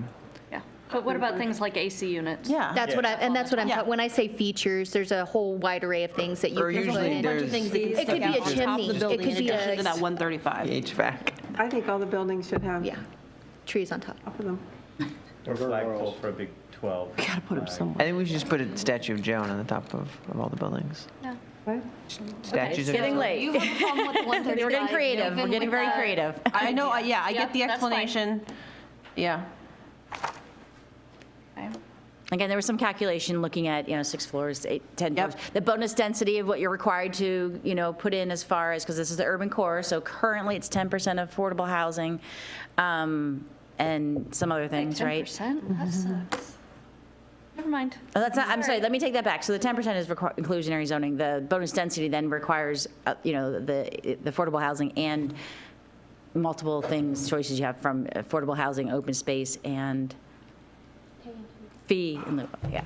So, We're not- so again, looking at that cost for what you get for that. We're not going to get enough affordable housing if we only require 10% in a building. We need to be able to That find a conversation will be in front of way you. of building a building that is all affordable housing. Well, we are working on that in the Transit-Oriented Development Project, and we can talk about that at a different time, but yes. So the max height, I want to go back to max height for Yes. just a moment. 125, 135, that's a difference of 2 stories. No, one. Well, yeah, and ish, because 10 feet is a short floor, yeah. All right, so that may not sound like a lot, but the other day I was looking at a 10-story building, or 9 stories at Microsoft, and I was thinking, my gosh, that thing is humongously tall. And do we really want to put 135, 125 buildings in Issaquah? Yes. I mean, that's So the 125 currently exists in central Issaquah in the urban core. So The again, that was. 125 already exists. Yeah, that So was there's no defined, debating of so- going down beyond that. Question is about increasing it. I mean, one story, I don't know that one story is going to make a whole lot of difference when you're looking at a building that high already. I mean, it's ginormous. Yeah, until 5 Microsoft years from now, building, we're yeah. debating another 10 and another 10. And at some point, we say, this is where we want to be right now. You want to come to me in 10 years when we're building this out, this is all amendable. But at this point, this is all fictitious. And so it actually does matter. I mean, this is the standards that we're setting right now for a future site that we have no concrete evidence as to how or when it will be built. We just want it to come. And so the argument right now that I'm hearing from staff is to say we've talked to developers, and this is what they want. They want to have more max height, and I don't see there being a situation in a decade where developers say, yeah, we're good. We don't need any more, because who knows what's coming next about. We need a much grander entryway. I mean, we need to think about how we're conserving space and how we're utilizing that space. I don't think that continuing to give on our view corridors is really the greatest idea. I mean, right now, Safeway parking lot has one of the best views in Issaquah. And when we look at developing Gilman Boulevard, you're looking at basically destroying a large chunk of what people associate as Issaquah. We want to concentrate this density, but why does that have to come at the cost of every 2 years adding on another 10 feet? The 125 was hard fought. I mean, that isn't to say that there wasn't a lot of people in the community who disagreed with it, but it was a hard fought and hard won battle to say this is now the standard for Issaquah. And I have concerns, even though it is in limited areas and limited use, especially when Keith reads me reading about Raleigh saying, yeah, well, you build here, I build higher. I mean, like, at what point does this end? Like, this is not what I have heard from the community that they want in Issaquah is ever expanding heights. And so I see this as an easy place to right here say, do it in 125. You still want to have your 20-foot ceilings on the ground floor retail? No problem. But you're going to have to evaluate where that comes from the rest of your building. Microsoft building in Bellevue underneath Howie Steakhouse is 10 stories. On top of the retail and then the structured parking? So then that's more than 10. Well, I count 10 stories of windows, so if you... On top of, you're talking about the Brayburn? Yes. So what she's saying is that would be more than 125 if we say, Way because more, they yeah. have other structures underneath it that would count. If they build it here, they'd have to count those structures as I part think of the height. Brayburn actually has 2 different levels of retail, and then there's the ground floor parking and some retail. So I think that might be actually 3 levels of retail? I think those windows are 2 stories. I think that's a 20-story building. Yeah. Just think about driving on it from the... Well, I feel much better if that's the case. So I just wanted to clarify, though, that when you say that we ask developers, Crandall Rambula is a planning firm, a consultant firm, and so they did an analysis of what it takes to actually make this work. Be attractive to developers. I'm sorry, say that last part. Be attractive to developers. Financially feasible for developers, yes. If you want this to happen, yes. But again, not giving away really anything, because they, again, for this, to get to 135, that they did the bonus density, which requires some pay-in. So I'm not arguing against, I just want to be clear that that was not what do developers want. So just to give us a perspective, Yes. how big is the new hotel? Raleigh? The hotel? Is that Hotel? 8? It's 8. 8 stories. And how big's Atlas? 4? Alice is... Is it like 50 some, though? Yeah. Where's the Raleigh Hotel? It's on, okay, so 12th, is that what, so where we're looking at that map of Does it 12th exist and yet? Maple run into... Are you talking about the Raleigh Hotel? No, not, So it's over by the car dealerships, behind the car dealerships? Yeah. It's the Oh, the tall... Silver Cloud, or? Biggest building? No. Hilton... Oh, I know that one, though. Yeah. Homewood You know Suites where and the Hilton Ford Garden. dealership is? Yes. Okay. This is, It's right over there. okay. Right behind it, It's yeah. the tallest building in Issaquah. You cannot miss it. Well, no, I would say it's super Bridge. No, we're not, In the valley. in the valley. There you go. In the core. in the core. for now. So It's just close. are there Pasco's any gonna say questions? So that. obviously we have, some discussion around heights and FAR, which we should. So are there any questions or any proposals to kind of, more discussion? What about the parking. discussion around requiring retail frontage on the other side of mall. I think Right. that- Right. So I guess I'm asking, is there any other additional conversation? Not Oh, to okay. say, Sorry, I not to thought say you were yes or no. recapping. No. I just want to make sure. So the parks, you did remind me about parking. And so again, that's on page 287 of your packet. And you have been involved in that conversation for the parking study for the rest of Central Issaquah. And again, looking at, the consultants did an analysis, and if you still allow 50% of your required parking, you end up with a lot of surface parking. And so again, looking at how can we make sure that we get the structure and the type of form of building where, again, you're not having parking lot with buildings around. But mostly when you look down, you look through there, you see lots of structured surface parking. So they are recommending 90%. Do you have a map of the water table in that area? For instance, you're not able to build an underground parking lot in Old Town. But in this area, is underground parking feasible? So Atlas is doing that, has that, correct? So I don't think it's going to go down 2, 3, 4 levels, but there is an ability to build The water down. table allows for some underground parking to be included, that would account towards the structured parking requirement? We had not done the analysis exactly for these sites and that, no. But there's another site that's across from Tibbetts Valley Park that is doing a 1-level underground parking, so they're able to do that. So. I have a quick question for the structured parking. Yes. I would assume they're going to allow for bicycle storage. It's in the code, as per it's already in the code. Right, and so that's already baked in? Yes. And that's part of the structured Yes. parking? Okay. That's part of their development. I'm looking at Jennifer, I don't know exactly but whatever is in the walk and code. roll We're not strategy looking and- to change anything that take away to say we want more vehicle spaces and. I just want to make sure that there's Bicycle parking is storage required. capacity for Yes. bicycles in these garages. Bike parking. And I'm not sure about the required weather protection over the bicycle parking. Right off the top of my head, I could do some flipping real quick here in a second.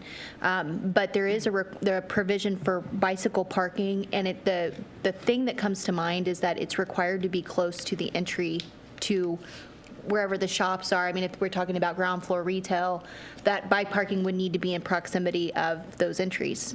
I know that's what the code says right now, but I'm not totally sure about the weather protection part of it. So that's actually, there's 2 aspects. There's that aspect, the retail service side, but also the residential side. Where are they going to put their bikes? And I bring that up because you go to Microsoft and those bike racks are full. And I know there are some developments who have elected to provide covered bike storage, but I'm not completely sure on the requirement itself. So And I think if most developers who know, okay, the type of user that's going to be this type of building, they do want some storage for bikes or, whatever it may be, and they want it in a secured place, so they're going to be putting it in the parking structure. So again, the project we're working on across from Tibbetts Valley Park, that's what they're doing, because the residents want to have a safe, secure location. Yes. I don't think that's the case for the development that's going in next to Safeway. Across the street from At Work. Okay. I don't think they have, I believe the discussion was there is no bicycle parking in that building. For Vail, I don't know. Yeah, and they are actually in a different zone, so, I don't know if there's different requirements for the different zones, so. No, it's based on use. So residential requires 0.15 spaces per bedroom for multifamily. So they must have it somewhere then. Yeah. They must have bike parking. They're going to be required some portion of bike parking. Yeah. So I asked for actual pictures of developments that have gone in, like in Kirkland or something, and I got the pictures, but the requirements for covered parking were like 25%, and the rest were on street parking. So how does that, with 90% in Issaquah, how do you think that affects the ability to not only build the buildings, but to have rents low enough so people can afford to be in there? So anytime you add more regulations, that does increase the cost. We And believe. what I didn't get from the pictures were how they access their underground parking or their structured parking. I got a picture of the building, but where's the parking? Yeah, typically, again, for these areas, so that would be, because we require that ground floor commercial, it's not going to be from the front of those streets, No, right? I know that. So it'll but be, I wanted to know what they did. right. Because you just see the picture of the front of the Right. building, you don't know where that parking is. And it would be nice to know how they access Right. it and the value of that to get people, the retail in and people. Sure. So I know that in the research we did looking at Redmond, Kirkland, Bothell, Linwood, who's in transition as well, is that they define pedestrian-oriented streets that don't allow, again, that parking entrances. And so I don't know, for those, it seemed like the pictures showed that the parking entrance was on the side street or not, you couldn't see it at all, so it obviously is behind. Couldn't see it. But the other thing to think about with the additional costs is that the land costs in Issaquah, as they go up, building a surface parking lot is going to be not as productive because you're not earning any money off of that, right? So you want to build something that you're going to earn income off of. And so the market's going to get to the point where they would do that anyway. And I'm not going to quote numbers exactly, but when they did the parking analysis, they looked at what's already been done. The percentages, as you guys had that in-depth conversation, we're kind of already there. Getting up there as far as the percentage. So we believe in this area, we want less surface parking. Of course. So, Well, when I read what you sent me, it said 25% structured parking, and I was concerned. So when we go up to 95%, then that makes more sense, or 90%, it makes more sense to me. I was afraid that. Oh, it was going the other way. Going to do what those the other states examples were. from other places, you're Yeah. saying? Okay. Yeah, Trish sent them. Okay. Anything else with that? So where do we land with all of this? Yes. We've heard 100%, we've heard back to the- 125. Let's go back to the FAR. We haven't talked about staffs coming to these numbers. These are, again, looking at the consultants, looking at calculating what can currently be done under the urban core and what you would need to have as a minimum FAR and allowable FARs to get the type of product you want. This is what you need.